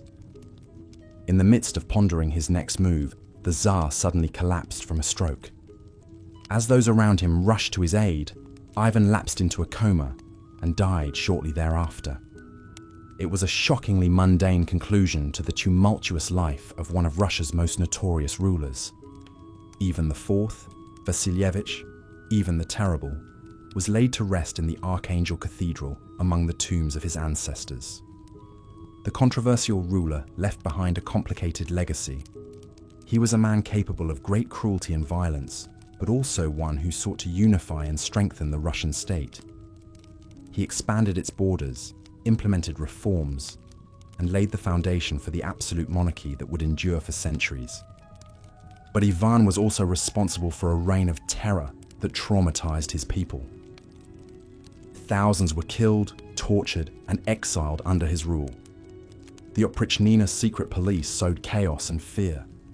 Many of the Tsar's closest advisors and family members perished by his own hand. One can only imagine the atmosphere of dread and uncertainty that permeated the kingdom. Under his successors, Russia would face ongoing power struggles, foreign invasions, and periods of famine and unrest known as the Time of Troubles. It would be decades before the country regained stability under a new dynasty, the Romanovs. Still, the spectre of Ivan the Terrible would loom large in the Russian imagination, a symbol of the dangers of absolute power. As we ponder the dramatic reign of Ivan the Terrible and the mark it left on history, we see a cautionary tale about the perils of unchecked authority and the devastating toll of tyranny. For all his grand ambitions and early promise, Ivan's life story is ultimately a tragic one of a man consumed by his darkest impulses. Yet even as we recoil at the cruelty and chaos unleashed by this infamous Tsar, it's hard not to feel a pang of pity for the tormented soul beneath the crown.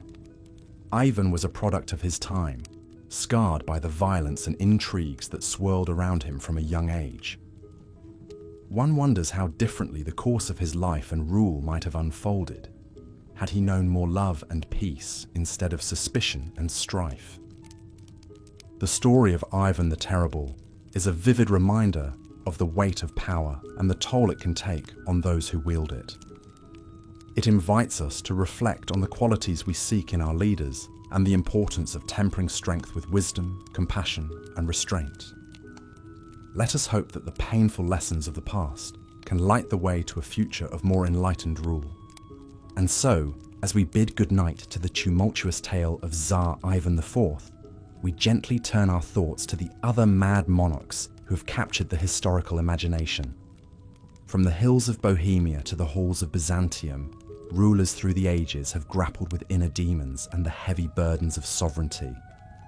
Their stories continue to intrigue us, inviting us to explore the complex intersections of power, personality, and the human condition. Indeed, the life of Eric XIV of Sweden is one of tragedy and cautionary tales. Despite his privileged birth and ascent to the throne, his reign was marked by instability, paranoia, and violence that ultimately led to his downfall. Eric was born in 1533, the eldest son of King Gustav I, who had founded the House of Vasa and broken Sweden's ties with the Catholic Church. As a young prince, Eric received an impressive education, learning several languages, theology, and military tactics. He was described as intelligent, handsome, and charismatic. However, there were also early signs of the mental imbalance that would plague his life. Upon his father's death in 1560, Eric ascended to the throne amidst great fanfare and optimism. His coronation was a grand affair, lasting several days with feasts, jousts, and masquerades. The new king cut a striking figure in his fine clothes and jewelry, with his crown perched atop his head. For a moment, it seemed a golden age was dawning for Sweden. However, trouble was brewing beneath the surface. Eric was deeply suspicious of those around him, quick to perceived threats and slights, even from his own family. He clashed frequently with his brother John, Duke of Finland, seeing him as a rival for power. These tensions would only escalate over time. A pivotal point in Eric's reign came with his ill-fated romance with Karin Månsdotter. Karin was a commoner, the daughter of a jailkeeper, far below Eric's royal status. Nonetheless, he was deeply taken with her, and in 1567 he secretly married her, elevating her to be Queen of Sweden.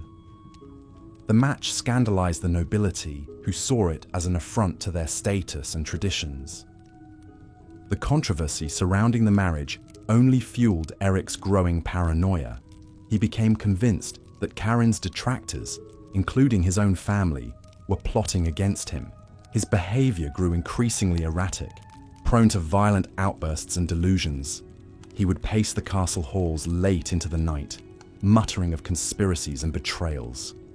This simmering instability finally boiled over in 1567 with the infamous Stura murders. In May of that year, several prominent noblemen of the Stura family were summoned to the castle and imprisoned on Eric's orders, accused of treason. After a few days of captivity, Eric suddenly had them brought to him and, in a fit of rage, stabbed Niels Stura himself. The rest of the men were subsequently killed by the guards on Eric's command. The murders shocked the nation and turned many against Eric for good. His brother John, whom he had also imprisoned, managed to escape and began gathering forces to depose the increasingly unstable king.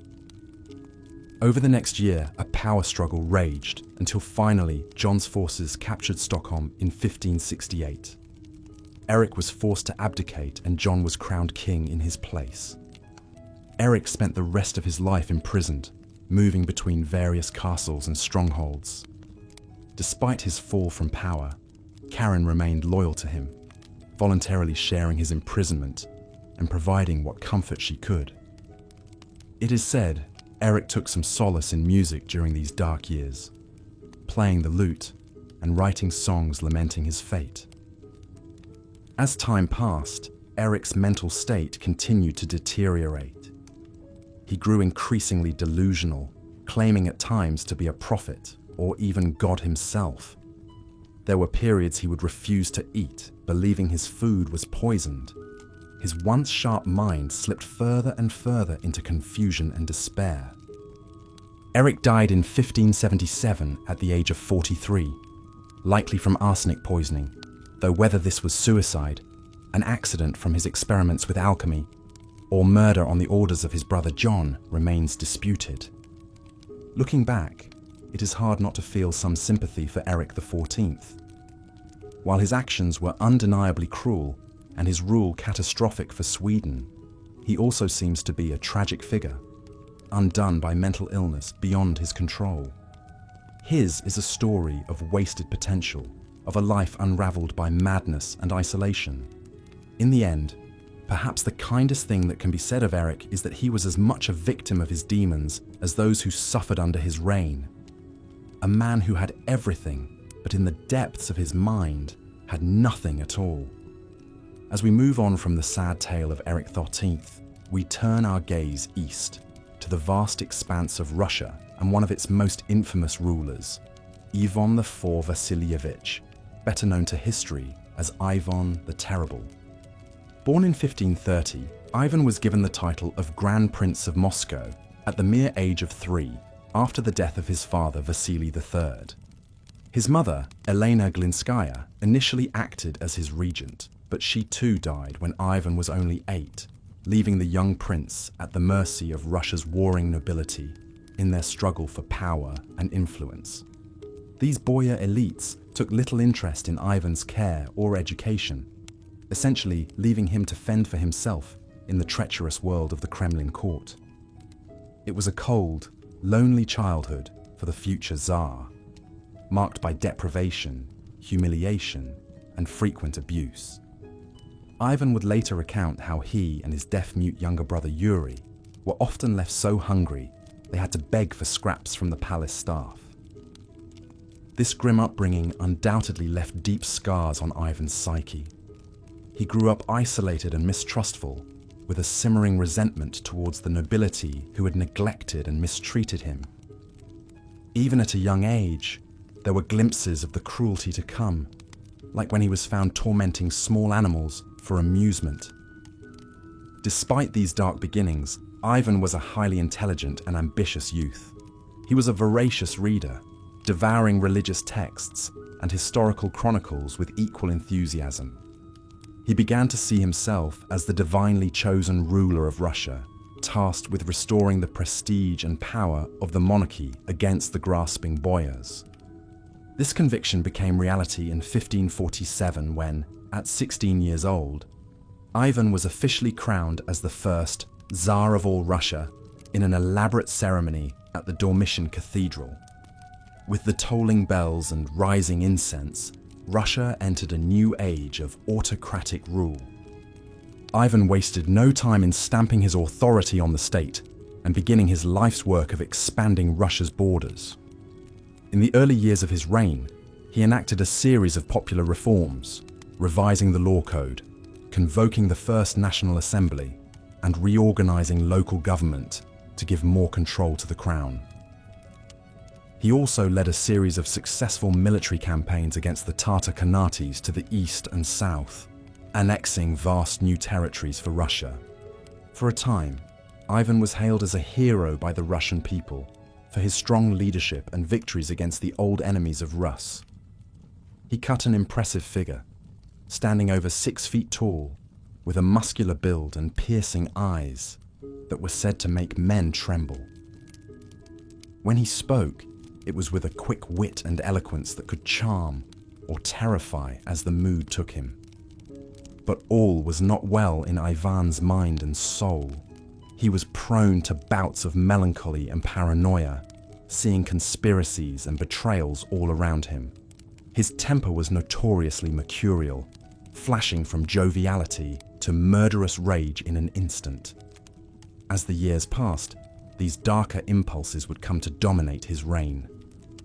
A key turning point came in 1560 with the death of Ivan's beloved first wife, Anastasia Romanovna. Ivan was gripped by grief and paranoia, becoming convinced that Anastasia had been poisoned by his enemies amongst the boyars. His suspicion particularly fell on the Romanov family and their allies, setting in motion a vicious cycle of plots, denunciations, and increasingly brutal purges. As the 1560s progressed, Ivan's rule became ever more erratic and oppressive. He unleashed the infamous oprichnina, a state within a state under his direct control, populated by a fanatical military order known as the oprichniki. Dressed all in black and riding black horses, the oprichniki became a symbol of terror, carrying out Ivan's will with torture, public executions, and the looting of his enemies' lands. The most notorious demonstration of their brutality came in the sack of Novgorod in 1570. Suspecting the city of treachery, Ivan ordered a campaign of shocking atrocity against its people.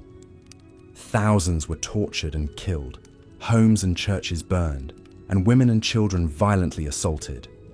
The once great city was reduced to a smouldering ruin, and its plight served as a stark warning to any who dared defy the Tsar. Yet even as he inflicted such miseries on his own people, Ivan could also be a man of great contradictions. He was a prolific writer, composing religious texts, letters, and even poetry alongside his edicts of terror. He would engage in impassioned theological debates with learned churchmen, positioning himself as a devout defender of the Orthodox faith.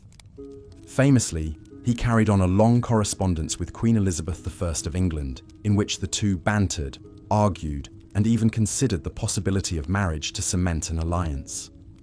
Nothing ever came of these overtures, but they reveal an Ivan who could be charming, erudite, and statesmanlike when he so chose.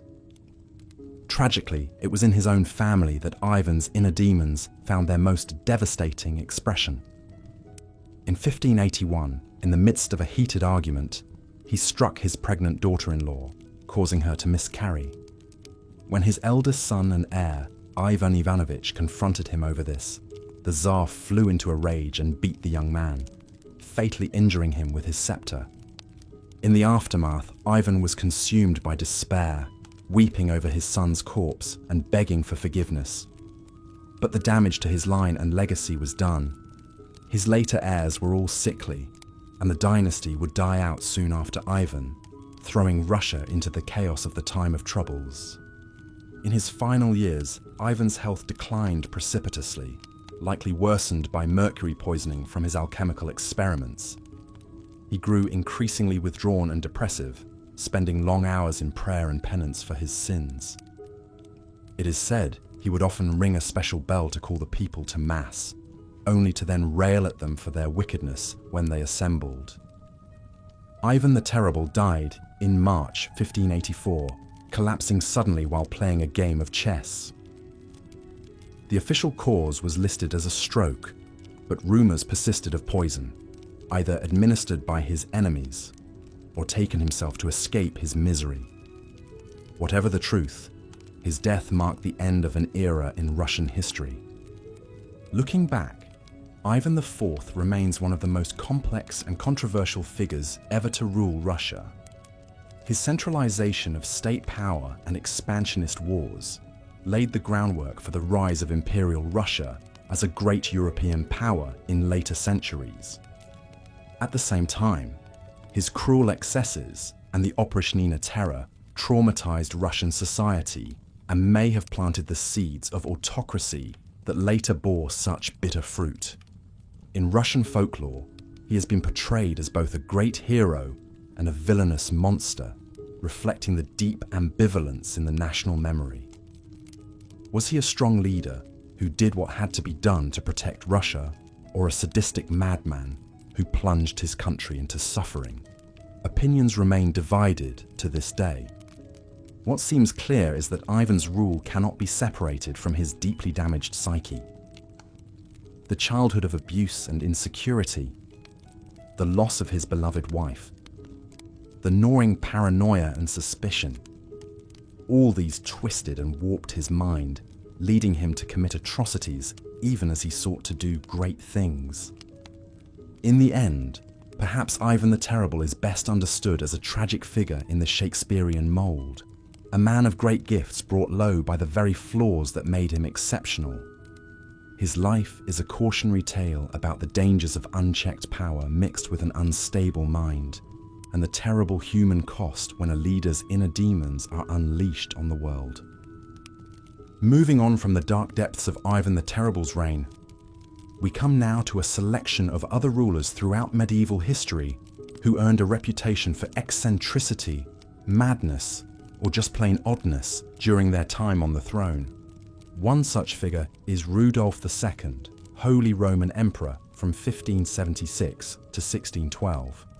Born into the powerful Habsburg dynasty, Rudolf was a man of great intelligence and curiosity, with a deep fascination for the arts and sciences. His court in Prague became a haven for all manner of artists, alchemists, astronomers and philosophers, turning the city into a vibrant cultural capital. However, Rudolf's interests could also veer into the bizarre and occult. He was obsessed with collecting rare and unusual objects, everything from ancient artifacts to strange mechanical devices. His palace, the Hradčin, was stuffed with a bewildering array of curiosities: exotic animals, fossils, astrological instruments, even supposed unicorn horns. Even stranger, were the persistent rumors that Rudolf believed himself to be made of glass. Courtiers whispered of how the emperor moved carefully through his chambers, fearful of shattering his fragile form. Some even claimed he had special padded clothing made to protect his glass body.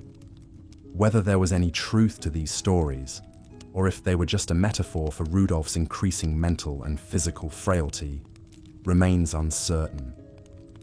What is clear is that as time went on, Rudolf grew ever more reclusive and detached from the business of governing. He would shut himself away for days at a time, refusing to see anyone, lost in his own esoteric pursuits. He became fixated on alchemy, pouring funds into the vain quest to turn base metals into gold and create an elixir of eternal life. This neglect of duty caused Rudolf to lose authority over his lands, and eventually his own family conspired to depose him in favor of his more stable and orthodox brother Matthias. Rudolf stubbornly clung to power in Prague until his death in 1612, but his reign effectively ended in obscurity and irrelevance. Another monarch, whose grasp on reality was tenuous at best, was Justin II, Byzantine emperor from 565 to 578. He inherited the throne from his uncle Justinian I during a difficult time, with the empire straining under the weight of wars, religious turmoil, and an overstretched treasury. Unfortunately, Justin seems to have been singularly ill-equipped to deal with these challenges. He was prone to erratic and irrational behavior almost from the start of his reign. He would make grandiose and unrealistic promises, fly into violent rages at the slightest provocation, and was consumed with paranoid delusions of conspiracies against him. One particularly bizarre episode occurred when a group of Armenian envoys came to the capital bearing gifts for the emperor. For some reason, the sight of these men triggered a breakdown in Justin. He began screaming that they were assassins sent to kill him, ordered his guards to attack them, then abruptly fell to the ground, gnawing at the carpet and foaming at the mouth. As Justin's madness progressed, the business of government came to a virtual standstill. He would alternately appoint and execute officials on a whim, making any coherent policy impossible. At one point, he became fixated on the idea of abdicating and handing power to a randomly chosen beggar as a holy fool. In the end, Justin was smothered to death in his bed, possibly on the orders of his own wife Sophia, who had been serving as regent during his increasingly deranged final years. His successor was the very competent general Tiberius II Constantine, who managed to stabilize the situation and hold the empire together. Finally, we come to Charles II, the last Habsburg ruler of Spain. Charles had the great misfortune of being born into a royal line notorious for its inbreeding, as the Habsburgs sought to keep their holdings within the family by marrying uncles to nieces and first cousins to each other.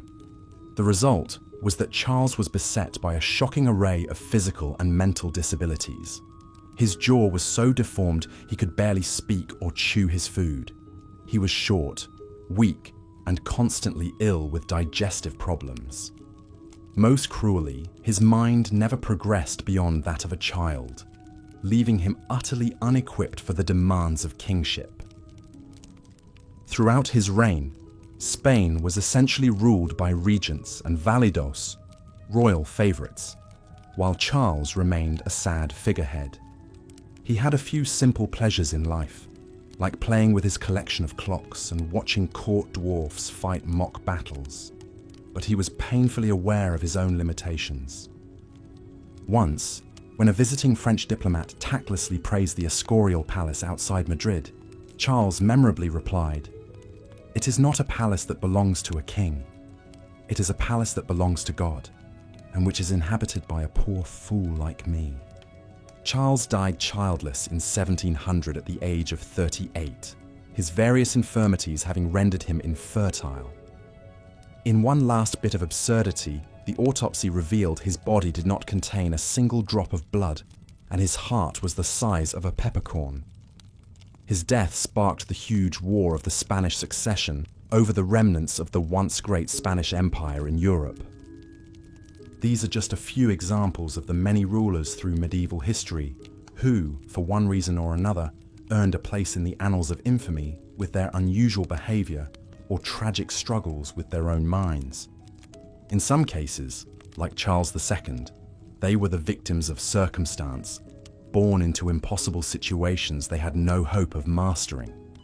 In others, like Rudolf II, their eccentricities started out as endearing quirks but eventually consumed them, rendering them unfit to rule. What all these cases illustrate is the immense pressure and psychological strain of kingship in the medieval world. These men were often thrust into positions of immense power and responsibility at a young age, with little preparation or support. They faced constant threats from rivals, crushing expectations from their subjects, and the ever-present fear of gods. As we've seen with Charles the Mad and Henry VI, mental illness could have a devastating impact on a king's ability to rule effectively. The fear, paranoia, and irrational behavior that often accompanied these ailments left their kingdoms vulnerable to unrest, invasion, and power struggles. Our journey now takes us to Scandinavia in the 16th century, where we meet Erik XIV of Sweden. The son of Gustav I, Erik had a promising start as a Renaissance king when he took the throne in 1560. He was described as intelligent, well-educated, and a patron of the arts. His coronation was a grand affair, lasting 3 days and nights, filled with feasts, jousts, and masked balls. But even in these early days, there were signs that not all was well with the young king. Erik was prone to fits of melancholy and would often withdraw to his chambers for days at a time. He became increasingly suspicious of those around him, seeing plots and conspiracies in every shadow. Erik's rule was also marred by a tumultuous personal life. Against the wishes of his advisors, he fell in love with Karin Mansdotter, the daughter of a jailkeeper and a commoner far below his social status. Erik secretly married Karin in 1567, much to the shock and outrage of the court. While some saw this as a romantic gesture, defying the rigid hierarchy of the time, others viewed it as further evidence of the king's instability and poor judgment. As the years went on, Erik's paranoia and erratic behavior only intensified. In 1567, gripped by the delusion that several noblemen were plotting to overthrow him, Erik had them imprisoned and executed in what became known as the Sture murders. Among the victims was Niels Svantesson Sture, whose wife Elin was rumoured to be Erik's mistress. Whether Erik ordered their deaths out of jealousy or genuine fear of conspiracy remains a matter of historical debate. What is certain is that the Sture murders marked a turning point in Erik's reign. The once celebrated king was now seen as a dangerous and unpredictable tyrant. His brother John, Duke of Finland, seized the opportunity to rally support against him. In 1568, Erik was dethroned and imprisoned, with John taking the crown as John III of Sweden. For Erik, it was the beginning of a long and tragic epilogue. He would spend the remaining years of his life shuffled between various castles and strongholds, a king without a crown, a prisoner in his own kingdom. At times, his confinement was quite gentle, with access to books, music, and the company of his beloved Karin. But at other times, he endured harsher conditions and even the indignity of being displayed to curious onlookers. Through it all, Karin remained steadfastly by his side, a devoted companion in a world that had largely abandoned him. She bore him several children, though only their daughter Sigrid survived to adulthood. In the end, Erik's story is one of squandered potential and the shadow of mental illness. The bright young man who had taken the throne with such promise ended his days broken and alone, far from the grandeur of his coronation. He died in 1577 at the age of 43, possibly poisoned on the orders of his brother John. It was a sad and ignominious end for a man who had once held such power and promise. But Eric's tale is not the only one of a king undone by the demons of his own mind. As we move eastward to Russia, we encounter an even more brutal and notorious figure, Ivan IV Vasilievich, better known to history as Ivan the Terrible. Ivan's epithet alone suggests the darkness that would come to define his rule, but his early years gave little indication of the monster he would become. Born in 1530, Ivan was just 3 years old when his father died, leaving him in the care of his mother, Elena Glinskaya. But Elena herself died just 5 years later under suspicious circumstances, plunging the young Ivan into a childhood marked by neglect, abuse, and the vicious power struggles of the Russian court. These early traumas undoubtedly shaped the man Ivan would become. When he took the throne in 1547 at the age of 16, he was already showing signs of the paranoia and cruelty that would characterize his reign. His coronation as the first Tsar of all Russia was a grandiose affair, but it was marred by the execution of several boyars, members of the Russian nobility, whom Ivan suspected of disloyalty. Yet despite these ominous beginnings, Ivan's early rule also showed glimmers of promise. He implemented a series of popular reforms, revising the law code, limiting the powers of the boyars, and even convoking Russia's first parliament, the Zemsky Sobor. He also expanded Russia's borders through successful military campaigns against the Khanates of Kazan and Astrakhan. But these accomplishments were increasingly overshadowed by Ivan's descent into tyranny and madness. In 1565, following the defection of one of his closest advisors to Lithuania, Ivan divided Russia into two parts: his personal domain, the Oprichnina, and the rest of the country, the Zemshchina. The Oprichnina was ruled by Ivan's feared Oprichniki, his unswervingly loyal secret police. Dressed all in black and riding black horses, they became a symbol of terror, carrying out Ivan's increasingly brutal and arbitrary orders. They tortured, murdered, and exiled anyone suspected of treason, often on the flimsiest of pretexts. Even whole cities were not spared from their wrath, as in the case of Novgorod, which was brutally sacked in 1570 on Ivan's orders. But perhaps the most tragic victim of Ivan's rage was his own family. In 1581, in a fit of anger, Ivan beat his pregnant daughter-in-law, causing her to miscarry. When his son and heir, Ivan Ivanovich, confronted him about this, the Tsar struck him with his scepter, dealing a fatal blow. The loss of his heir would haunt Ivan for the rest of his days and cast a long shadow over the future of the Russian monarchy. As Ivan's rule became more erratic and tyrannical, Russia descended into a state of almost constant terror and turmoil. Famines, epidemics, and foreign invasions added to the suffering of the populace. Even the once formidable Oprichniki were not immune, with Ivan turning on them in his final years, executing many on suspicion of disloyalty. Ivan himself died in 1584 while playing a game of chess. Legend has it that he succumbed to a sudden illness, collapsing just as he was about to make a winning move. It was a strangely quiet end for a man whose life had been defined by such noise and fury. Ivan left behind a complicated and bloody legacy. To some, he was a cruel and capricious tyrant, a mad king who terrorized his own people.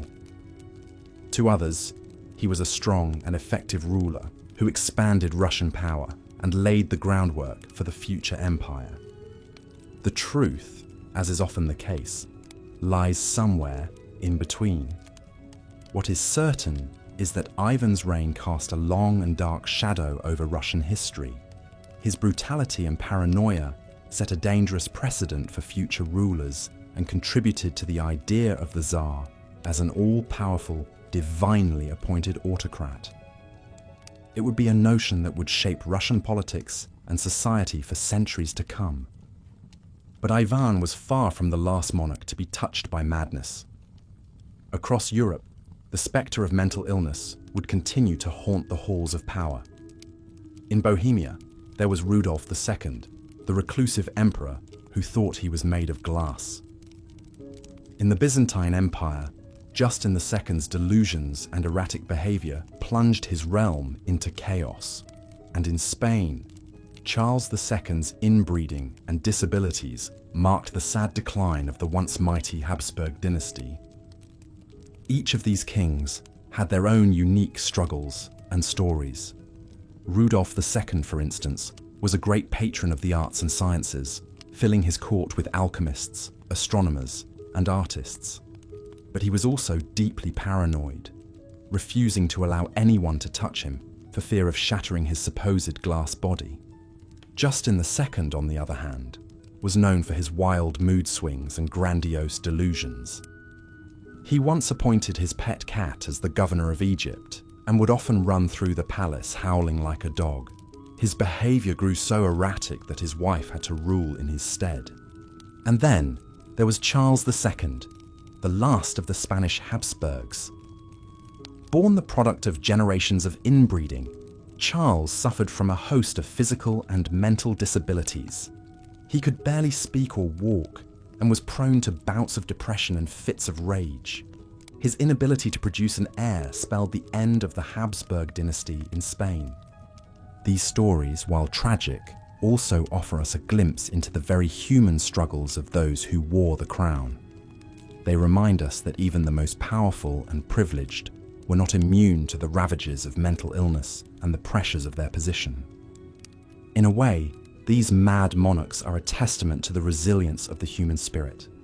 Despite their struggles, many of them still managed to leave their mark on history, for good or for ill.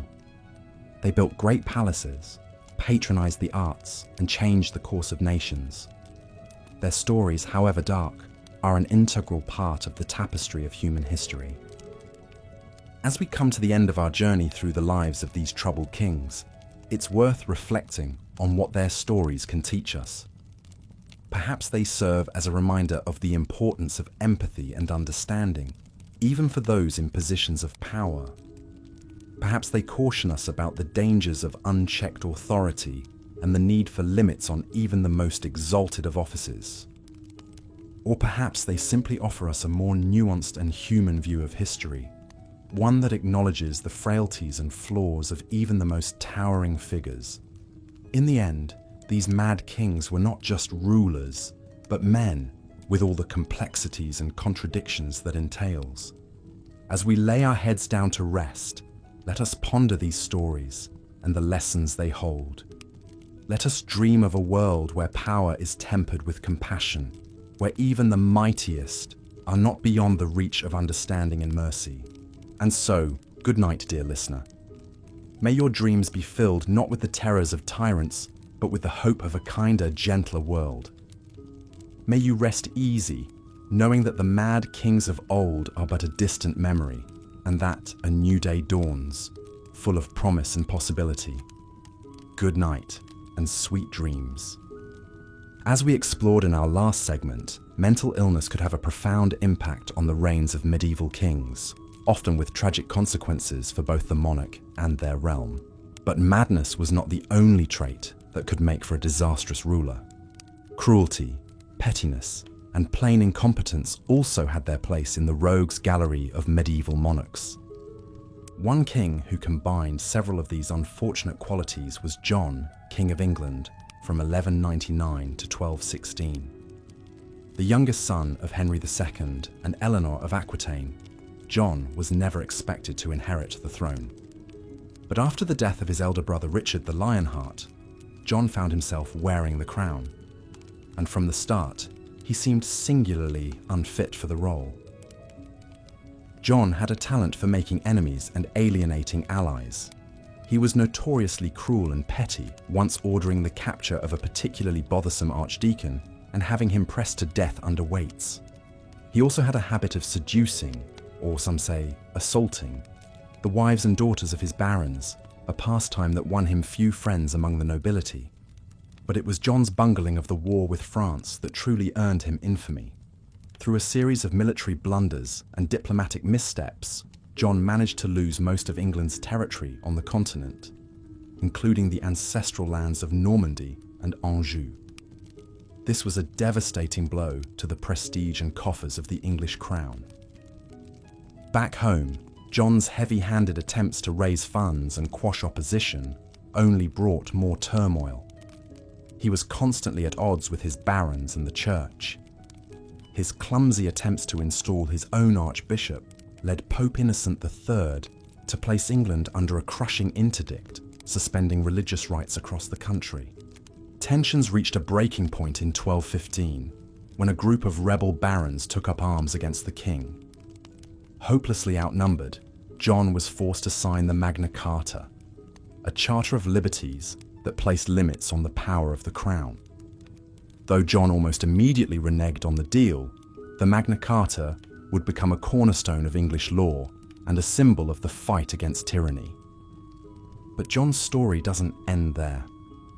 Determined to retake his lost lands in France, John launched a new campaign across the Channel.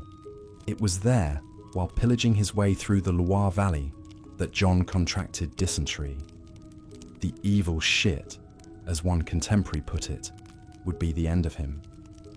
John died a miserable death, his body racked with fever and his bowels turning to water.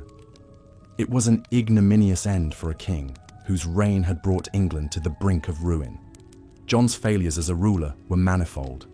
He was cruel, reckless, and woefully inept at the art of kingship. Yet in a strange twist of fate, it was his very incompetence that led to the signing of the Magna Carta, a document that would shape the course of English history and inspire the cause of liberty for centuries to come. As we bid goodnight to bad King John, we're left to ponder the capricious nature of history. A terrible king, through his own failings, inadvertently planted the seeds of something great. It's a reminder that even in the darkest chapters of the past, there are glimmers of hope and progress. And with that thought, we'll let the sands of time carry us gently off to sleep. Speaking of dark chapters, the next king in our gallery of rogues is a figure cloaked in sinister legend. Vlad III, Prince of Wallachia, is better known to history by his ominous nickname, Vlad the Impaler. His story takes us to the blood-soaked borderlands of Eastern Europe in the 15th century. Vlad was born into a noble family in Wallachia, a principality sandwiched between the Christian kingdoms of Hungary and Poland and the expanding Ottoman Empire. It was a precarious position, and one that required a ruler as ruthless as the enemies at his borders. In Vlad, Wallachia found a prince who was more than up to the task. From an early age, Vlad had known violence and brutality. As a child, he and his younger brother Radu were sent as hostages to the Ottoman court, a common practice at the time to ensure the loyalty of vassal states. There, Vlad witnessed firsthand the cruelty and casual bloodshed that was a part of Ottoman statecraft.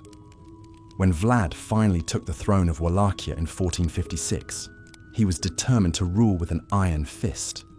He saw threats all around him, from the Ottomans, from rival noble families, and from anyone who dared to challenge his authority.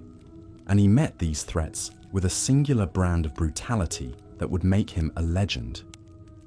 Vlad's preferred method of execution was impalement, a slow, agonizing death that involved driving a sharpened stake through the victim's body.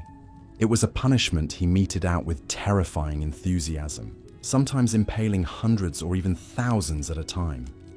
The sight of Vlad's so-called forests of impaled corpses became a grim warning to any who would cross him. But Vlad's cruelty wasn't just a means to an end. It seemed to be a perverse source of pleasure for him. He reportedly dined among his impaled victims, dipping his bread in their blood. He once had a group of beggars locked in a banquet hall and burned alive, saying he was freeing them from their misery. Even by the brutal standards of the time, Vlad's sadism was shocking. Yet for all his cruelty, Vlad was also a shrewd and capable ruler. He was a skilled warrior who won several key victories against the Ottomans, and he worked to strengthen Wallachhia's defenses and centralize his own power. In a region beset by foreign invaders and internal strife, Vlad managed to keep Wallachia independent and secure, albeit at a terrible cost. Vlad's bloody reign finally came to an end in 1476 when he was killed in battle against the Ottomans. His head, so the story goes, was cut off and sent to Constantinople as a trophy. But even in death, Vlad's dark legend only grew. In the centuries that followed, he would become a figure of folklore and fantasy, the inspiration for Bram Stoker's Dracula and countless other tales of horror. As we let the grim saga of Vlad the Impaler fade into the shadows of history, we're left to contemplate the nature of evil and the thin line between cruelty and necessity. In a time and place where violence was often the only currency of power, Vlad used it with a singular brutality that still has the power to shock and horrify us today. Yet his story also reminds us of the complex web of circumstances that can shape a tyrant, the harsh realities of a dangerous world, the traumas of a violent upbringing, the heavy burdens of rulership. With those sobering thoughts, we'll let the ghosts of the past recede into the mists of time and allow ourselves to drift into a hopefully more peaceful slumber. Good night, and may your dreams be gentler than the bloody nightmares of history. As we've seen, Ivan the Terrible's reign was a tumultuous and tragic chapter in Russian history. His early promise as a strong, reforming ruler gave way to paranoia, cruelty, and tyranny in his later years. The loss of his beloved wife, Anastasia Romanovna, seemed to unbalance Ivan, and he grew increasingly unstable and violent. The story goes that in 1565, Ivan formed the Oprichniki, his own loyal band of secret police, dressed in black and riding black horses. They carried out Ivan's will, terrorizing boyars and peasants alike, confiscating land and wealth for the Tsar. Towns that displeased Ivan, like Novgorod, were sacked mercilessly, the inhabitants tortured and killed in brutal purges. Most tragically of all, in 1581, Ivan's violent temper turned on his own family. The Tsar attacked his pregnant daughter-in-law, causing her to miscarry. When his son and heir, Ivan Ivanovich, confronted him about it, Ivan struck him on the head with his scepter in a fit of rage. The blow proved fatal. The young Tsarevich died a few days later, leaving Ivan shattered with remorse. The Tsar's physical and mental health declined sharply in his later years. He grew increasingly sick, suffering from excruciating pain and uncontrollable rages. Some historians believe he may have been poisoned, perhaps by one of the many enemies he had made. Isolated and paranoid, Ivan continued to lash out, even as his body weakened. According to legend, on March 18th, 1584, Ivan was sitting down to a game of chess when he suddenly fell ill. The Tsar slumped over onto the chessboard, scattering the pieces onto the floor. Despite the best efforts of his doctors, he never regained consciousness. Ivan the Terrible, Tsar of all Russia, was dead at the age of 53. Ivan IV left behind a complicated legacy. He had expanded Russia's borders, strengthened the position of the Tsar, and instituted popular reforms in his early years. But his later descent into cruelty and madness cast a long shadow. The trauma of the Oprichnina and the years of terror would scar Russia for generations to come. Moving on to some other notably eccentric rulers, let's take a look at Rudolf II, Holy Roman Emperor from 1576 to 1612. Rudolf was a great patron of the arts and sciences, amassing an enormous collection of curiosities and treasures in his castle in Prague. But Rudolf was also a deeply troubled man. Intensely private and reclusive, he increasingly withdrew from the day-to-day business of ruling, preferring to spend his days among his collections. He suffered from bouts of severe depression and melancholy. and grew fixated on the occult, alchemy, and astrology. Most curiously, Rudolf became convinced that he was made of glass and could shatter at any moment. He took to wearing thick layers of padding under his clothes to protect his delicate glass body. Servants were ordered to whisper in the emperor's presence, lest their voices cause him to break. Rudolf's mental state continued to deteriorate in his later years. He flew into rages, talked to himself, and became increasingly paranoid. His behavior alienated his family and court, allowing his power to ebb away to his more able relatives. When Rudolf died in 1612, he left the empire in a state of crisis and upheaval. Across the continent in the Byzantine Empire, another ruler was grappling with madness in the 6th century AD. Justin II, who ruled from 565 to 578, was by all accounts a promising ruler at first, a skilled diplomat who secured peace with the Persians. But a few years into his reign, Justin's behavior took a bizarre turn. He began acting irrationally, not recognizing old friends and flying into wild rages.